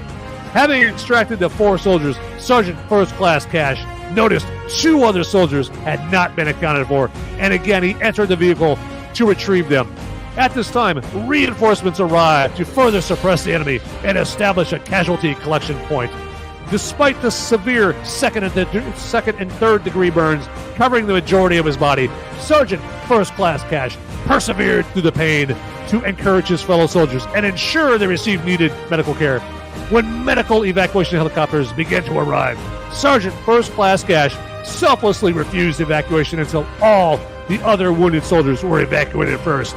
Sergeant First Class Cash's extraordinary heroism and selflessness above and beyond the call of duty were keeping with the highest traditions of the military service and reflect great credit upon himself, his unit, and the United States Army. We salute you, Sergeant First Class Cash. Thank you for your sacrifice for our country, for your comrades in that situation, ignoring the pain, second and third degree burns. Incredible. So yep, you deserved your moment here on Movies Merica. Spoiler warning. All right, and that has been Movies Merica. Movies Merica. There we go. Let's try that. Movie Military Moments. Okay. Hope you guys all enjoyed that. Again, that's my favorite segment on every episode. Love it. Okay, let's check out the live chat. And yeah, Beer Drinking Trev, never surrender. Yes, never give up, never surrender. Now I want to watch Galaxy Quest. Love it. Okay, so you know what? Hey, shall we move on? With the rest of our beloved show here? So. And again, if you haven't already, hey, feel free to smash that thumbs up button there. Smash it, okay? Hit that like button down there, okay? And then also hit the follow or subscribe button wherever you're watching, okay? So be a joiner. Join us in the Movies Merica cult. Yes, the Kool-Aid is free. All right. And, hey, you can only be a cult member if you follow or subscribe. And then also hit the notification bell down there to get notified of brand new, piping hot, sizzling fresh episodes of Movies Merica. Spoiler warning, okay? And also check out my spoiler-free reviews, my Movies Merica spoiler-free reviews on the Movies Merica channel on Rumble. And then also look for them under Till Death Podcast Network on YouTube as well. But I would watch them on Rumble because YouTube is shit. Okay, yeah, YouTube is like that house that you go to on Halloween looking for some candy, and they hand out dental floss to you. They're like those dipshits that hand out dental floss to trick or treaters instead. That's YouTube. YouTube's a lame place to go. Go to Rumble. Rumble is a cool house that gives you like the full-size Snickers bars. Yes. All right. Okay. So, yeah, Murder in the First. If you haven't seen it, check it out if you want, or you could just skip, right to a better prison movie like American Me. I've already mentioned The Shawshank Redemption. The Green Mile is good. Sleepers is another great movie, another prison, related movie that also has Kevin Bacon in it. Now, Kevin Bacon in Sleepers, yeah, he definitely is a piece of shit in that movie. Definitely not a sympathetic character in in Sleepers like he is in Murder in the First. Not at all. All right, so you know what? Let's move on here a little bit with my top 5 Christian Slater movies, okay? Because I just had a feeling that you guys would just be dying to find out, hey, Van, what is your favorite top 5 Christian Slater movie? What's your top 5 Christian Slater movies there, okay? Because you guys are probably like, I can't get through the rest of my week without finding out what Van's top 5 Christian Slater movies are, okay? So we definitely got to get in there, okay? Unfolding Joker. What about Samurai Cop? There you go. All right. Well, there you go. Check that out. Samurai. Hey, everybody, check out Samurai Cop. Or we've got Maniac Cop. Yep, there we go. That's it's about a maniac cop. It's one of those movies where the title of the movie, definitely it advertised that the movie is as advertised. That is faux show. Okay, so hey, without further ado, let's get into my top 5 Christian Slater movies, and let's start off. We're going to go from 5 to 1. Starting off, obviously, with number 5. What do we got? Yes, we have got The Contender, okay? And The Contender has Christian Slater in it as he is like a young congressman in this. I forget if he's a congressman or a senator. I think he's a congressman. And so the plot of the movie doesn't. So Christian Slater is not the main character of the movie. The main characters of the movies are like Joan Allen. She plays a nominee for vice president, because I think the vice president dies in this movie, and then Jeff Bridges is the president. And so they are obviously looking for a VP replacement. And so Joan Allen, you may know her best as John Travolta's wife in Face Off. Okay, so that's Joan Allen, or she was Pamela Landy in a couple of the Jason Bourne movies. So she was in the Bourne Supremacy and whatever. A couple of Jason Bourne movies. Okay, but so Joan Allen played like the vice presidential nominee to replace the vice president that died, and then again Jeff Bridges is the president. Gary Oldman is in this movie, so that's another Gary Oldman Christian Slater reunion from True Romance. They're both in The Contender as well. So yet another reason to watch The Contender. And so he just plays like this idealistic congressman in The Contender, just like he played like a young idealistic lawyer in Murder in the First. So, and he's got some good moments in The Contender. He does have a lot of scenes with Gary Oldman's character. Gary Oldman plays like a Mitch McConnell type in that. Like he's I think he's the Senate Majority Leader, or he might be the Speaker of the House. He's like either the Senate Majority Leader or the Speaker of the House. It's been too long since I've seen this, but Gary Oldman, they have Gary Oldman look, made up in this movie to not look at all like Gary Oldman. Okay, he's disguised pretty well. I mean, you can obviously tell it's Gary Oldman in The Contender, but you look at him, you're like, holy shit. Kind of reminds me of remember how Sean Penn looked in Carlito's Way, where Sean Penn didn't look at all like Sean Penn in Carlito's Way. He had the Jew fro going on and fat and whatnot. Well, Gary Oldman, they do the same thing to him in The Contender. Okay. But enough about Gary Oldman in The Contender. We're here to talk about Christian Slater.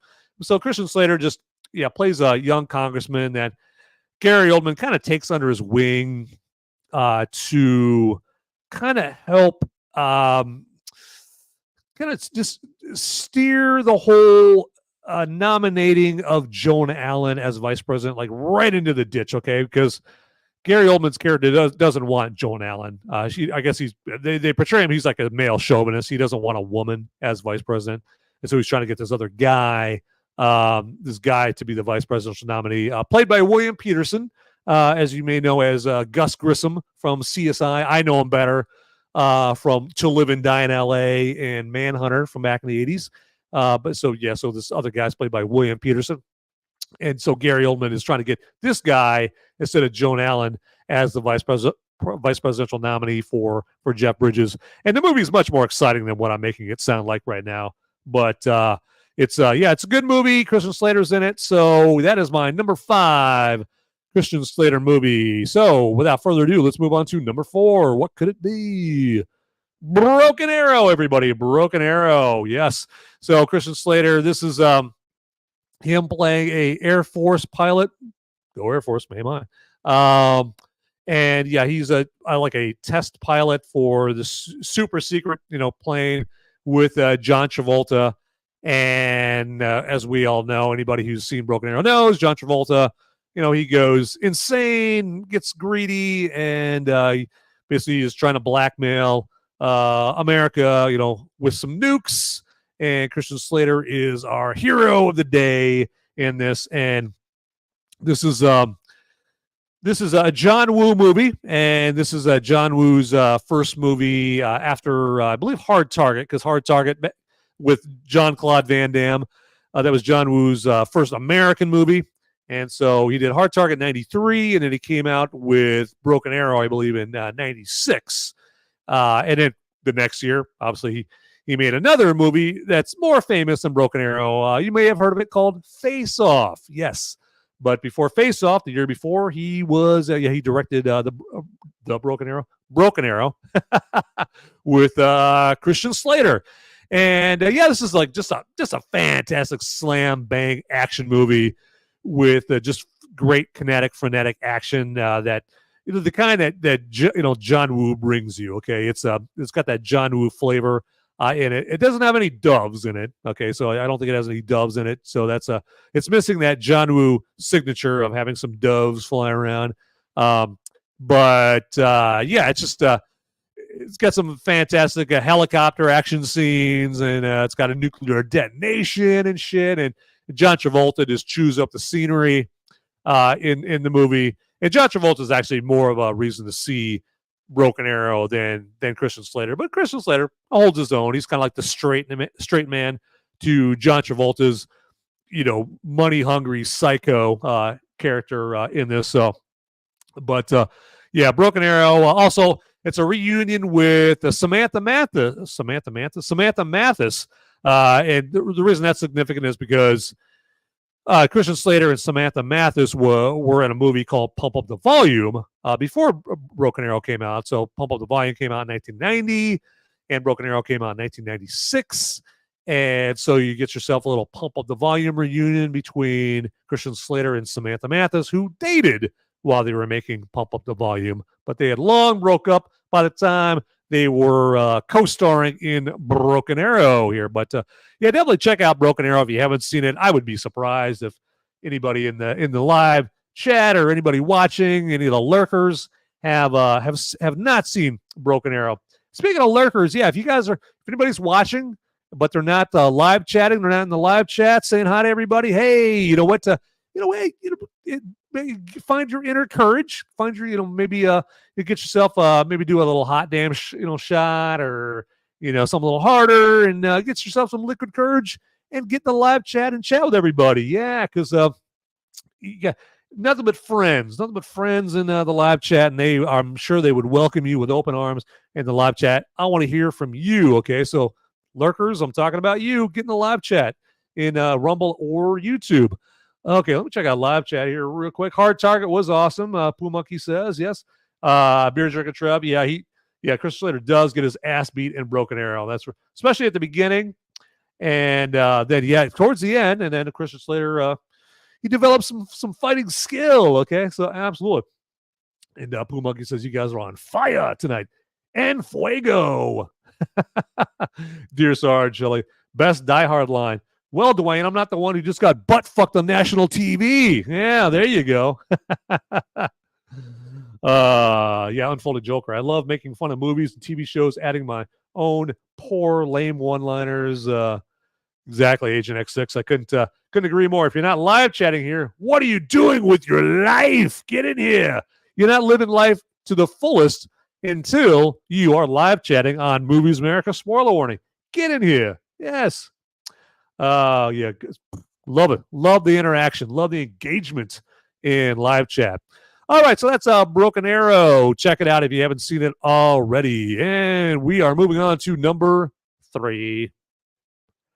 And that is, hey, one, Pump Up the Volume. Pump Up the Volume that I just mentioned here that has Christian Slater and Samantha Mathis starring in this. And yeah, Pump Up the Volume. If you don't remember anything else about Pump Up the Volume, remember that it has a fantastic soundtrack in it. The first time I ever heard Leonard Cohen's "Everybody Knows," his take on the "Everybody Knows" song from Leonard Cohen, Pump Up the Volume. That's the very first time I heard that Leonard Cohen song. And then you've got like some Butthole Surfers in it, and what Jesus and Mary Chain, a bunch of artists on the soundtrack of Pump Up the Volume. But yeah, so yeah, Christian Slater, he plays like outwardly in high school, he plays like this shy kid. You can barely get 2 syllables out of him, and he's just going through life as a high schooler, just chock full, chock full of teen angst, so much teen angst, it's dripping out of his eyeballs, and it's just a movie about teen angst and how tough high school seems when you're in high school and how tough life is, and teachers on your ass and the principal is on your ass, and Christian Slater's character, Marc, I believe, if I remember right, Marc is his name, but his radio moniker, I guess, Hard Harry, I believe, if I remember correctly. It's been forever since I've seen Pump Up the Volume, but yeah, his radio moniker of Hard Harry just helps step everybody, high school students and that kind of thing, and mostly high school students, just kind of through the toughness of life, the trials and tribulations of life, particularly high school. And so he does that, at night, and that's just his character. That's like his main. The main thing about his character is that he's just like this pirate DJ, right? I don't mean pirate, shiver me timbers. No, not that kind of pirate. Okay, but yeah, this pirate radio DJ that he just wants. He's got the pulse of the people. Okay, and he's just kind of like radio therapy, right? He's radio catharsis for mostly high school students that like to just tune in to his show and hear him, wax rhapsodic about life in general. And he tells them, hey, I'm a high schooler too. And I feel your pain. I feel it. I feel your pain. And yeah, it's just a kind of a biting, subversive kind of movie. And it's got a good message to it. I definitely liked it. And it's definitely very, very 90s. Very 90s, okay? When you watch it, it's definitely a time capsule from the 90s with the music and what people are watching and that kind of thing, the technology. It's hilarious just from that aspect that, yeah, it is definitely a 90s time capsule, absolutely. But, yeah, Pump Up the Volume, check it out. It kind of reminds me of the movie Talk Radio a little bit. That came out in '87. That was one of Oliver Stone's lesser-known movies called Talk Radio, in that it involves main characters that are on the radio. And Talk Radio, that's another good movie as well. But, this is back, obviously, when Christian Slater, was doing covers of Teen Beat and, Tiger Beat or whatever those magazines were. And, he was in this after Heathers and before he was in Robin Hood, Prince of Thieves, and way, way before he was in the TV show Mr. Robot and that kind of thing. Check out Pump Up the Volume. Okay, so that's what was that, movie number 3, I believe. Hey, I can count. 1, 2, 3. I love to count. So let's go on with number 2. Hey, we got ourselves some Heathers. Yes, Heathers. Christian Slater, Winona Ryder.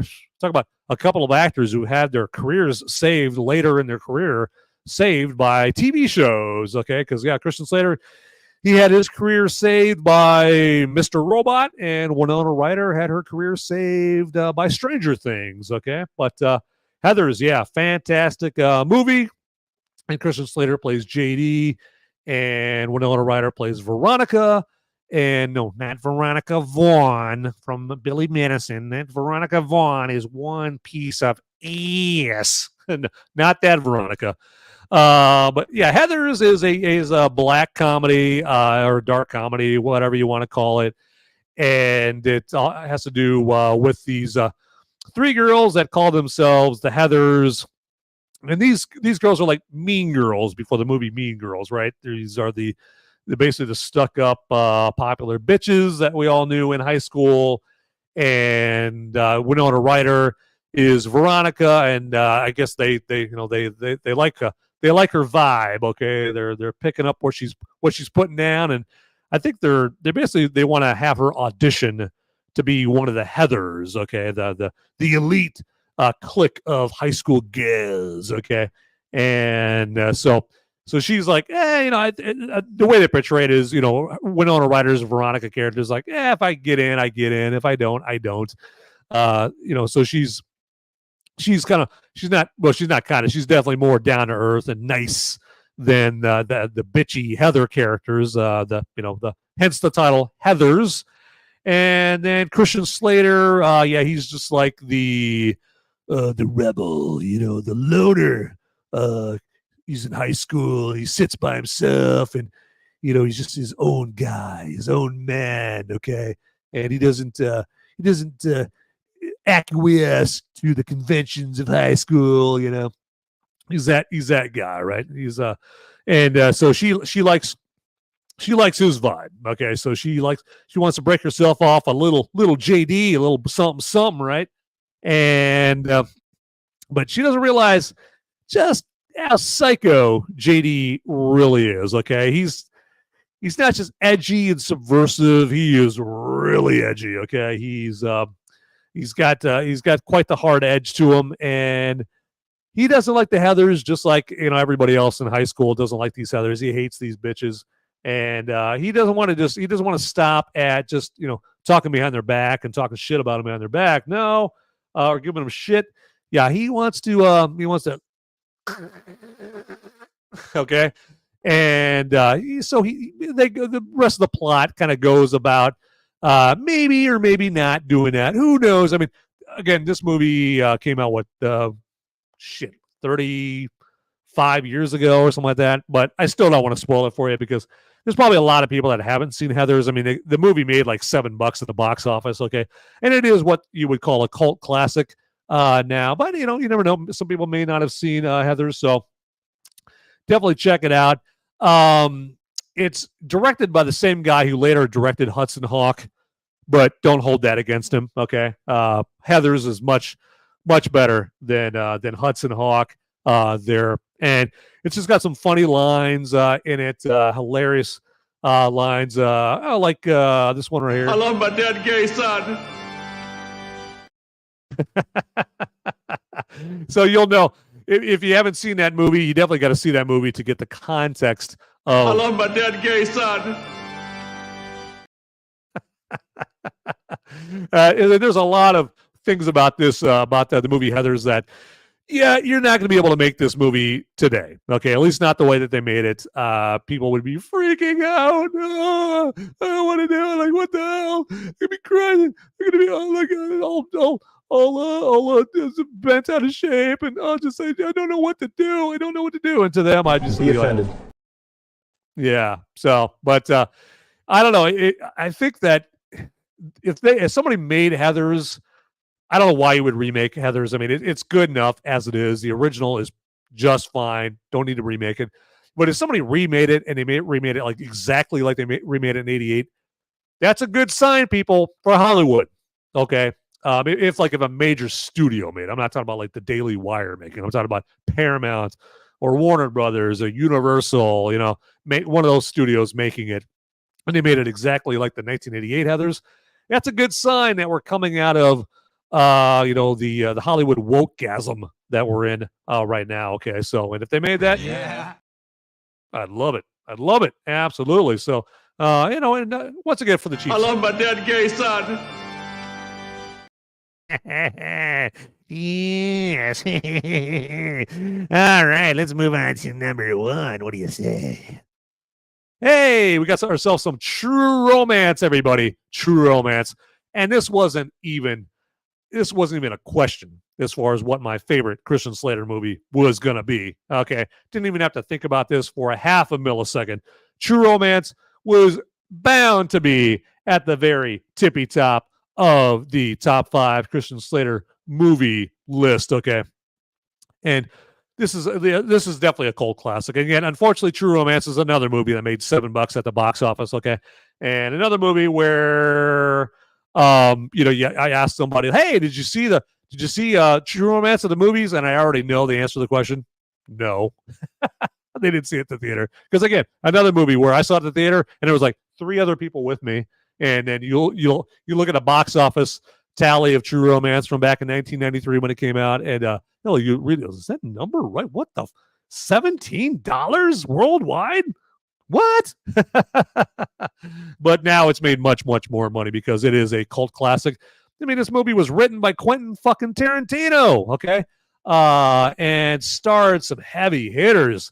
I mean, obviously, as you see pictured there, Christian Slater, Patricia Arquette, Christopher Walken, James Gandolfini, Dennis Hopper, Brad Pitt, before anybody knew who the fuck Brad Pitt was. Well, I was going to say Michael Rappaport, but I'm not. Everybody just knows him as the fucking, mega liberal douchebag, celebrating every single time something bad happens to Trump on Twitter. But yeah, he plays Guy, or was it Dick Ritchie? Yeah, appropriately named Dick in True Romance. He plays Dick Ritchie in this. Who am I leaving out today? I think it's Christopher Walken's in this. A lot of Samuel L. Jackson, Gary Oldman. Samuel L. Jackson is in a blink or you'll miss it, or don't blink or you'll miss it. A role in this. A lot of great roles in this. And James Gandolfini, again, like I already said, he's in this, but he's in this way before he was Tony Soprano. Okay, so you watch True Romance if you haven't seen it already. I mean, for that whole movie experience of watching it, holy shit, he's in this movie.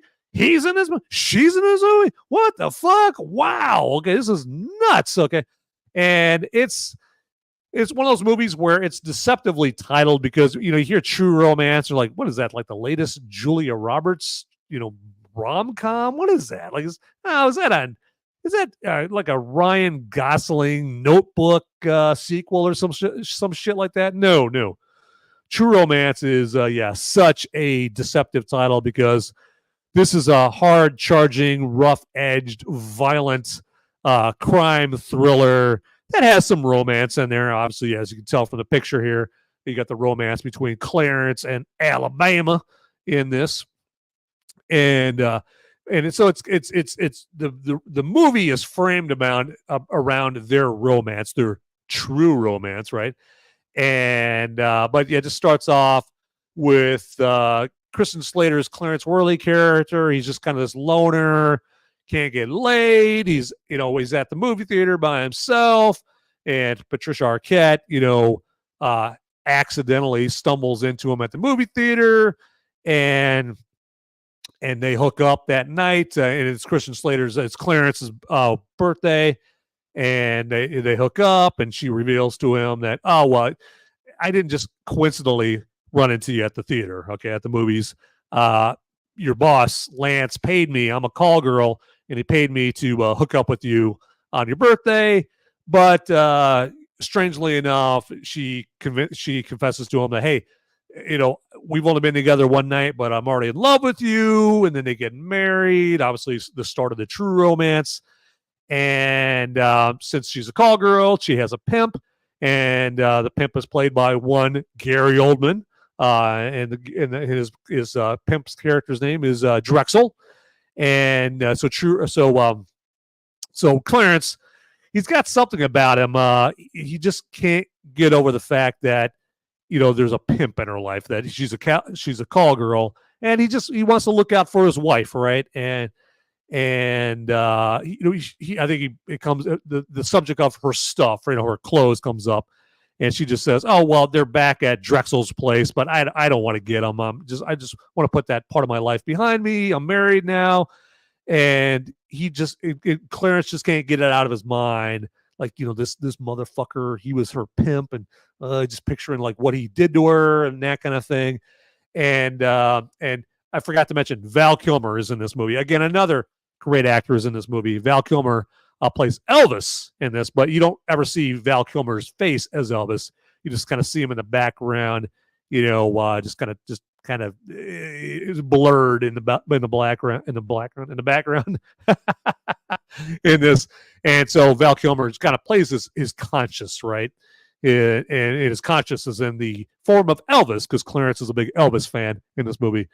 And so his conscience is telling him, yeah, you got to go over there and get her stuff. You got to, and basically that's an excuse to confront her pimp, because he just can't let it down. And he knows, he's like, if I don't take care of this, if I don't take care of this business, it's going to eat me up. Okay.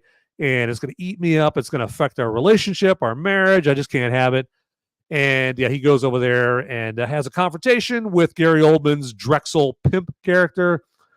And that just starts off the whole violent crime thriller chain of events in this. And it's just a fantastic movie. Don't let the title fool you if you haven't seen this movie. It's just like a bloody good, violent, time that you're going to enjoy yourself.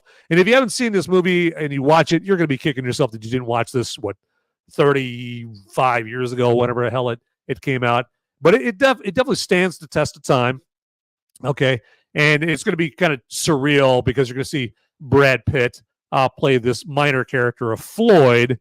And he played this minor character again because this is before anybody knew who the fuck Brad Pitt was. I mean, I think he was in maybe Thelma and Louise before this movie, and this is the year before he was in Legends of the Fall, and Brad Pitt's star just took off. Okay. And so in True Romance, he just plays Floyd, like this stoner character that that likes to just smoke weed out of a Honey Bear bottle and shit. So yeah, True Romance, check it out. It's got Tom Sizemore in it as well, the late great Tom Sizemore. Chris Penn is in this movie, the younger brother of Sean Penn, who's also dearly departed. You probably know Chris Penn best as Kevin Bacon's buddy in Footloose, the character that Kevin Bacon had to teach to dance. Let's hear it for the boy. That song. Sorry, I won't ever do that again. In there. So, but yeah, True Romance is the number one Christian Slater movie in my mind. And yeah, let me know, you guys know what you guys think of my list. What's your favorite Christian Slater movie? I mean, I'm sure you guys are going to have some Christian Slater movies that I did not have on my list. That's just the way it goes. Not to quote Bruce Hornsby in The Range, but yeah, let me know what movies. I'm betting I'm going to hear about Cuffs. Cuffs is probably a movie that people are going to put on there. Murder in the First. Probably people are going to mention that. Robin Hood, Prince of Thieves. I didn't put Robin Hood, Prince of Thieves on there because he is very much a supporting character in that movie there. So yeah, but yeah, that has been the top 5 Christian Slater movies. Moving on. Let's check out live chat. What do we got here in the live chat? All right, let's check out. Let's catch up, everybody. Let's catch up. Let's bond. All right, so got some people born here in the 80s. Yeah. Yeah, born in the 80s. There we go. Yeah, born in East LA. Unfolding Joker. There you go. It's good. Good Cheech Marin movie and good Cheech Marin song. You bet. And yeah, what do we got? What else we got here? Got all kinds of good stuff here. The Preachers from Beetlejuice. Yeah, thought about the preacher character in Heathers. Yeah. Yeah, they have a pretty funny scene. Sounds funny me saying it's a funny scene, but it's a funeral scene in Heathers. And yeah, Glenn Shaddix is the name of that actor. He plays the preacher. He was also in Beetlejuice with Winona Ryder from Heathers, another reunion. But yeah, he plays a preacher character. He has a line like you guys talked about, like in Heathers, the murders in Heathers are staged to look like suicides. Okay, and so in Heathers, there's been a string of suicides, and so I think we're like on our second or third funeral in this movie. And the preacher's talking about like how these kids are committing suicide, and he's like, they should have got to know this righteous dude named Jesus Christ. Look him up. He's in the book. so that preacher character talks about that. Pretty funny. That's where that I think that might be the same scene that this came from. I love my dead gay son. Yeah, there he is. Yeah. I love my dead gay son. Yes, and again, Jesus, look him up. He's in the book, and he's a righteous dude. What else we got here? What else do we have here? Oh yeah, we got good stuff. Good stuff here. Yep, Mr. Belding from Saved by the Bell is in it. Yeah, I have no idea what movie that is right there, but I'm sure later on I'll be like, what? Oh, how did I not know that he was in that movie? Yeah, absolutely. Gleaming the Cube.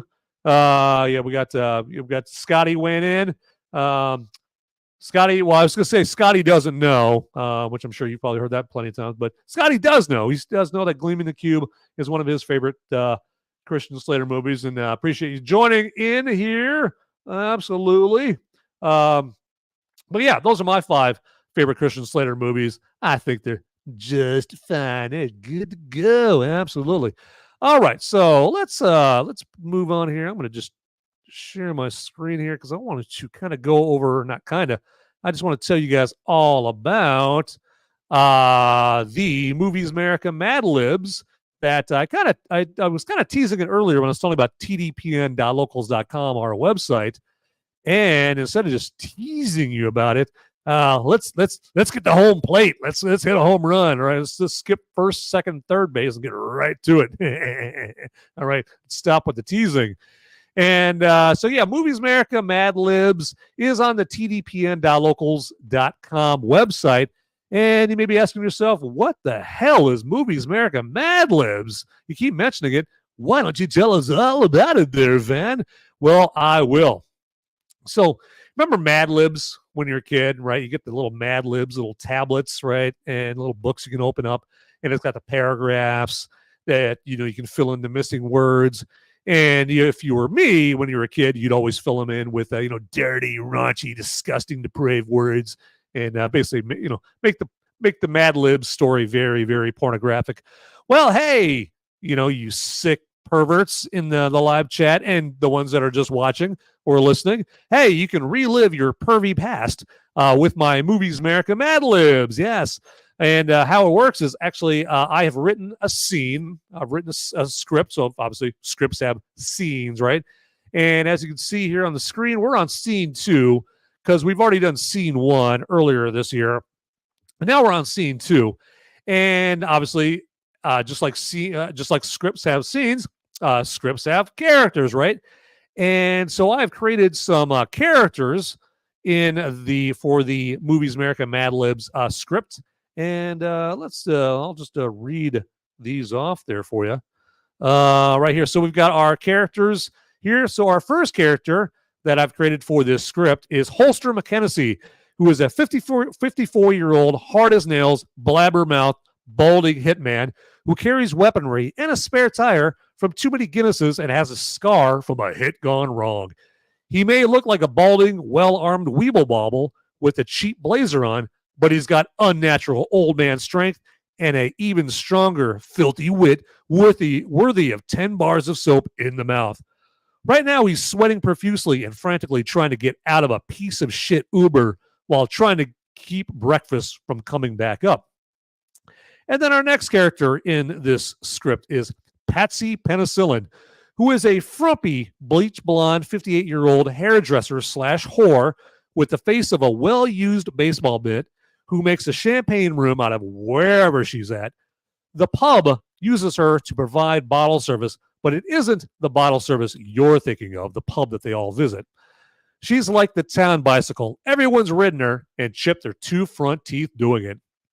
She provides blowouts at her salon and at the pub. Currently, she's in the same Uber with Holster, wiping the blonde hair. Let's get back there. Wiping the blonde. Where am I at? Wiping the blonde hair coloring dripping down her forehead with a rag. And then we have our third and final character, Nigel Nightworm, who is a not-so-bright, bone-thin British 59-year-old with long gray hair who was a once promising punk rocker who even had Rolling Stone magazine interview him. He was hailed as the next Sid Vicious or Johnny Rotten. He was the dream of all women and the nightmare of hotel housekeeping staffs. It all went downhill, though, after he was caught nailing Princess Di in his trailer at Wembley during Live Aid. The royal family saw to it that he was Meghan Markled out of the music business after that. At this particular point in time, he's stuffing cigarettes up his nostrils to smother a putrid stench inside the Uber alongside Holster and Patsy. So, yeah, those are our characters for the Movies America Mad Libs Scene 2. And so where you guys come in is, you guys write the rest of the lines, okay?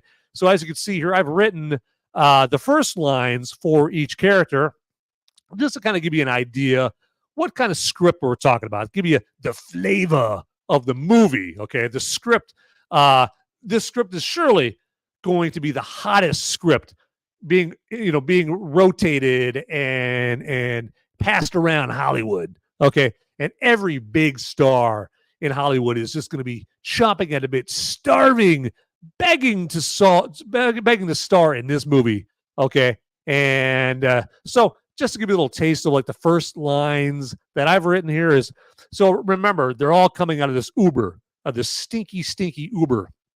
And Holster says, Jesus, the inside of that Uber smelled like a bunch of fucking bananas incubated inside Lizzo. Nigel goes on to say, my eyes are still watering. Patsy says, Holster, you could have found sweet relief by sinking your nose into my beautiful blonde locks. So, it's that kind of script, okay?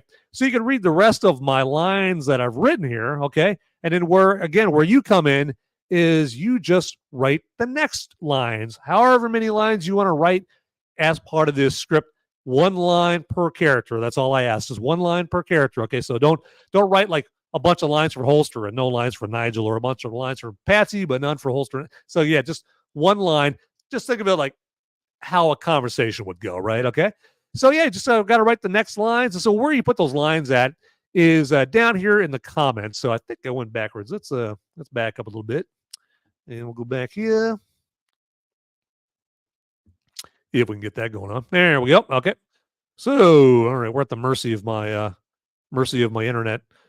So let's go down here to the comments. So yeah, you just get in here in the comments. Just click on that. It should open up the comments. There we go. And then yeah, just get in here. Just start writing your lines. I'm gonna get my screen to cooperate with me. So yeah, just start writing your lines down here. And yeah, so it's a red fish. I have no idea what that means, but I just wanted to type something. Just write your lines down here in the comments. And you can, it says right here, the limit is 3,000 characters. You could easily bypass that by just creating another comment, just writing the rest of your lines right there. And then, yeah, again, just write one line and just, make sure you write one line per character there. And again, you can go crazy, write as many lines as you want. And then myself, Ian and Sean, and Ian and Sean from the Whiskey Capitalist podcast, okay? Ian and Sean, we're going to have to read whatever you write, okay? Here in a live table read on this show coming up here in the future, okay? So what we're going to do is we are going to look over all the submissions, okay? And we are going to pick the best one.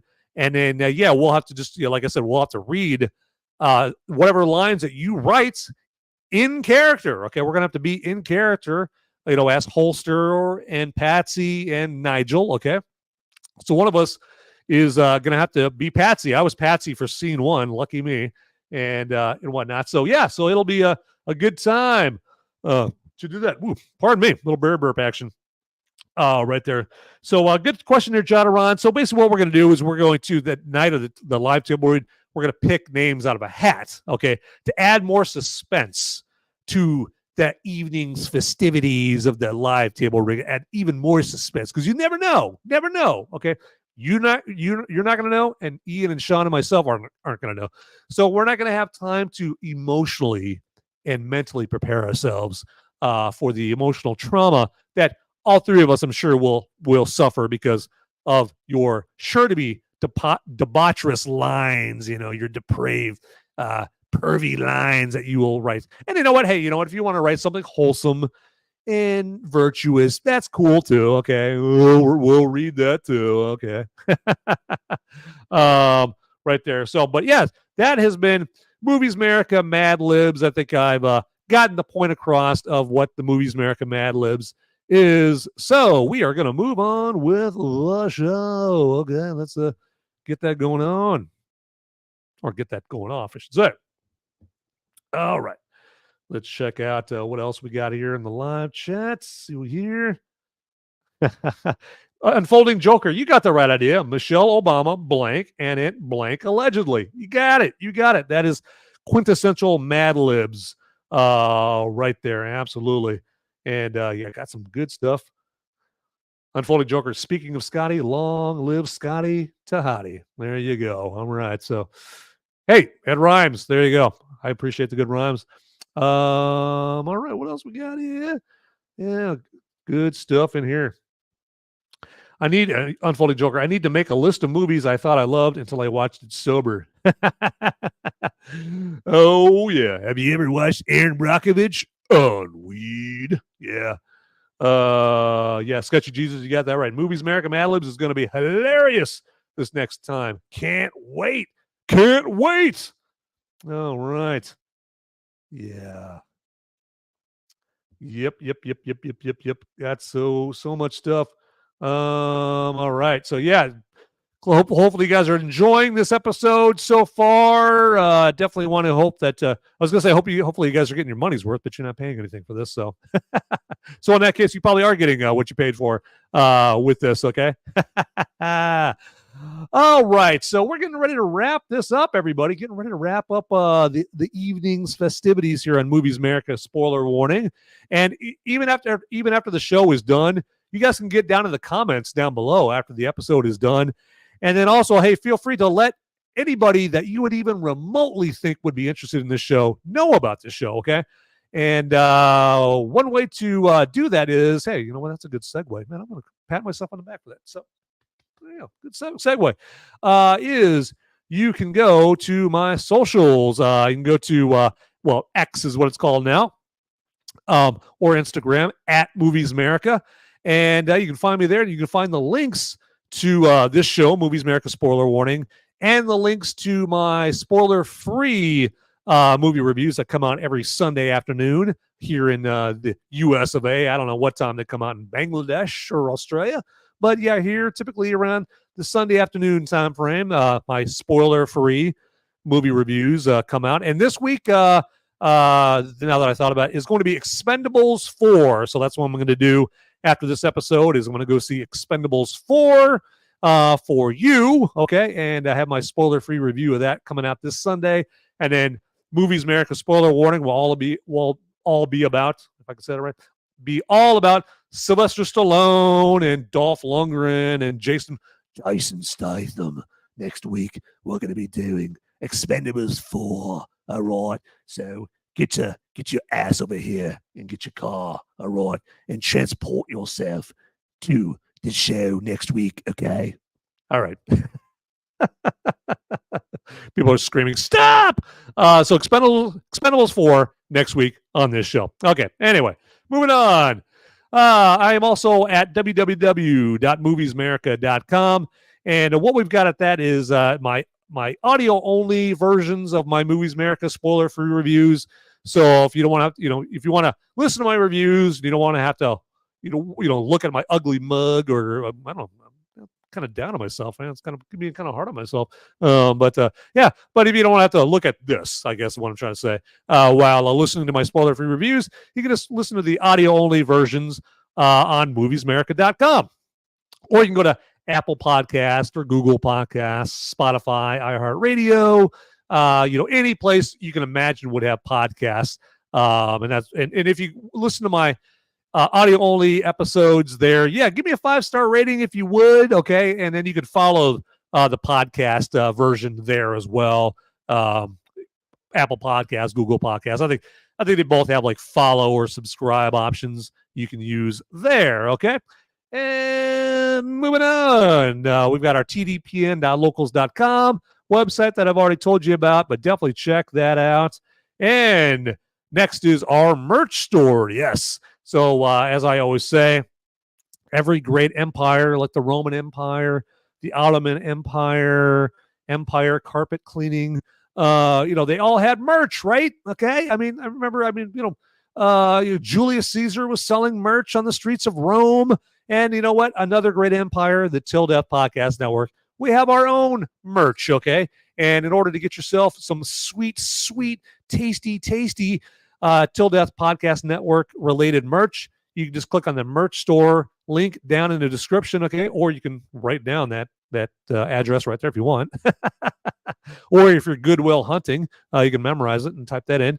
But we have a great merch like T-shirts and cell phone cases, and we've got yoga pants. So if you're dating Lizzo and you want to give Lizzo some Movies Merica yoga pants, by all means, hey, you know what? It's your funeral if you want to do that. But if you're already getting your girlfriend Lizzo bananas for Christmas and you also want to get her some yoga pants, go down there, get yourself some yoga pants, Movies Merica yoga pants down in the merch store. Okay. So, and now that I've put that disgusting image in your head, we're going to move on to @Till Death Network, solo.to/Till Death Pod Network.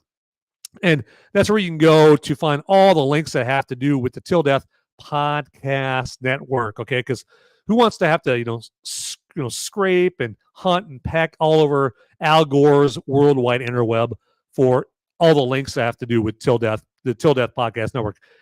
Don't do that. Just go right here down below where I've got that address right there. Okay, so that's what that's for, is what I'm trying to say.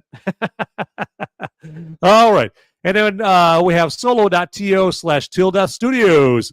What is that, you may be asking?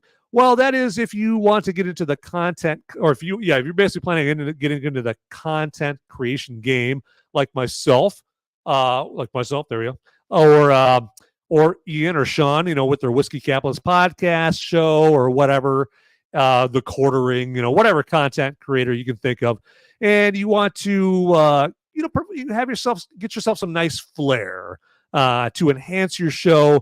Kind of like the intros to the show that you saw earlier, or the overlay up at the very top that says Movies Merica, tdpn.locals.com up there. If you want things like that to enhance your content that you're creating, well, yeah, go to solo.to/Till Death Studios, and that gets you in contact with Ian, and he can create great things like that, great flair for your content. And he's obviously, you can tell he's good at it. I mean, look at that background. Check, remember those intros that you saw at the beginning of the show. He can provide that for you. Okay. And so go to solo.to/Till Death Studios, and let him work his magic for you. Okay. And now we're moving on to solo.to/I'm Sean Cav, and that's where you can get all the links to anything that has to do with Sean on the Till Death Podcast Network. And you're bound to see a link to his show, Sipping with Sean, in there, the show that he does every other Friday afternoon. And along with probably links to, his great music contributions there. He's a badass bass player. He likes to, slap the bass. So you can check out content from him, his gigs and that kind of thing there at solo.to/I'm Sean Cav. All right. And then moving on, we got solo.to/The Whiskey Capitalist. And those are all the links all in one place for the Whiskey Capitalist podcast that I'm sure you guys know all about, okay? Because I'm sure you guys will check out the Whiskey Capitalist podcast on Monday and Wednesday nights.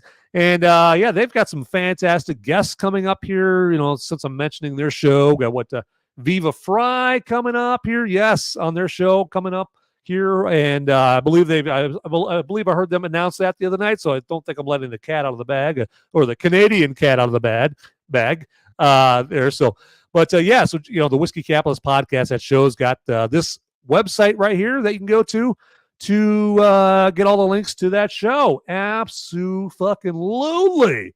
All right, and then last but not least, solo.to/till-death-podcast. And that is where you can go to find the links to anything that has to do with the Till Death podcast that Ian and his lovely wife Jen do every other Saturday afternoon. And that's a show where they bring you the hottest topics of the day, the hot button topics, politics, you name it, they talk about it, and they give it their husband and wife flavor. Okay, they talk about it from the husband and wife perspective, and they bring the funny. Believe me, they bring the funny, and they bring the funnies. They play funny videos as well. And yeah, so definitely don't miss an episode of Till Death Podcast every other Saturday afternoon. And a place to go to get the links to watch that show is solo.to/till-death-podcast. All right, because yeah, you have all yourself to blame if you miss that show. Okay, so we are going to wrap this show up, everybody. But yeah, let me take one last look at the live chat here as I squint like an old man. I can't see the live chat. It's so small. I can't make it out here. Oh yeah, we got yeah, might have to ask Viva about bagged milk. Yeah, I don't know the word "yeah" when he's not from Minnesota. There, Van. Viva, yeah, Viva Fry. That'll be a fantastic show. I can't wait to watch that episode. Guy did the Lord's work during the Canadian truckers protests. Yeah, and you guys have seen him on countless shows before. Tim Pool's one that comes to mind. Been on obviously other shows as well. Apparently, Pooh Monkey has family in Ontario. Canadians have milk in bags. Yeah, they have milk in bags here in America. I don't think they have it anymore. I haven't seen it in a long time. I remember as a kid, you could get milk in bags there. I remember way back. Right, you guys remember way back in the day where you could get milk delivered to your house, and you had that metal box out in the front of your house in your patio, and it had the milkman delivered milk. Oh my God, those were the solid days, everybody. Having milk delivered to your house. Oh, those are the days we had to walk 30 miles uphill to go back to school. Hell, we didn't like it. We loved it. And we loved our delivered milk. Hey. And my good buddy Corn Pop got delivered milk as well. Hey, yeah. Oh, how do you segue from that? It's impossible, everybody. It's impossible. But hey, again, everybody, I want to thank you for joining yours truly. I'm humbled you guys joined me here on this Murder in the First episode of Movies Merica. Spoiler warning. And again, we're going to have Expendables 4 on Movies Merica. Spoiler warning next week at the same bat time, bat channel. Expendables 4 spoiler-free review. And you can check that out. It's going to be on Rumble. It's on YouTube. Okay. And yeah, you know what? Forward it to all your friends, your family. If you think it sucks, forward it to your worst enemies. If that's how you roll, that's cool. All right. So let me be a crucial part of your revenge plans if you think my show sucks. Okay. All right. So, hey, you know what? Hey, with that, everybody, get out there, people. Those movies aren't going to watch themselves. See ya.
everybody. Hey, don't leave yet. Don't leave yet, okay? I got the police after me, and I got just enough time to ask you to like this video and subscribe to this channel if you would. I'm in handcuffs here pretty soon, anytime, okay? I got just enough time to ask you to also like these or watch these videos and like them as well, okay? All right? Hey, thanks for watching this video and the Till Death Podcast Network. I gotta go.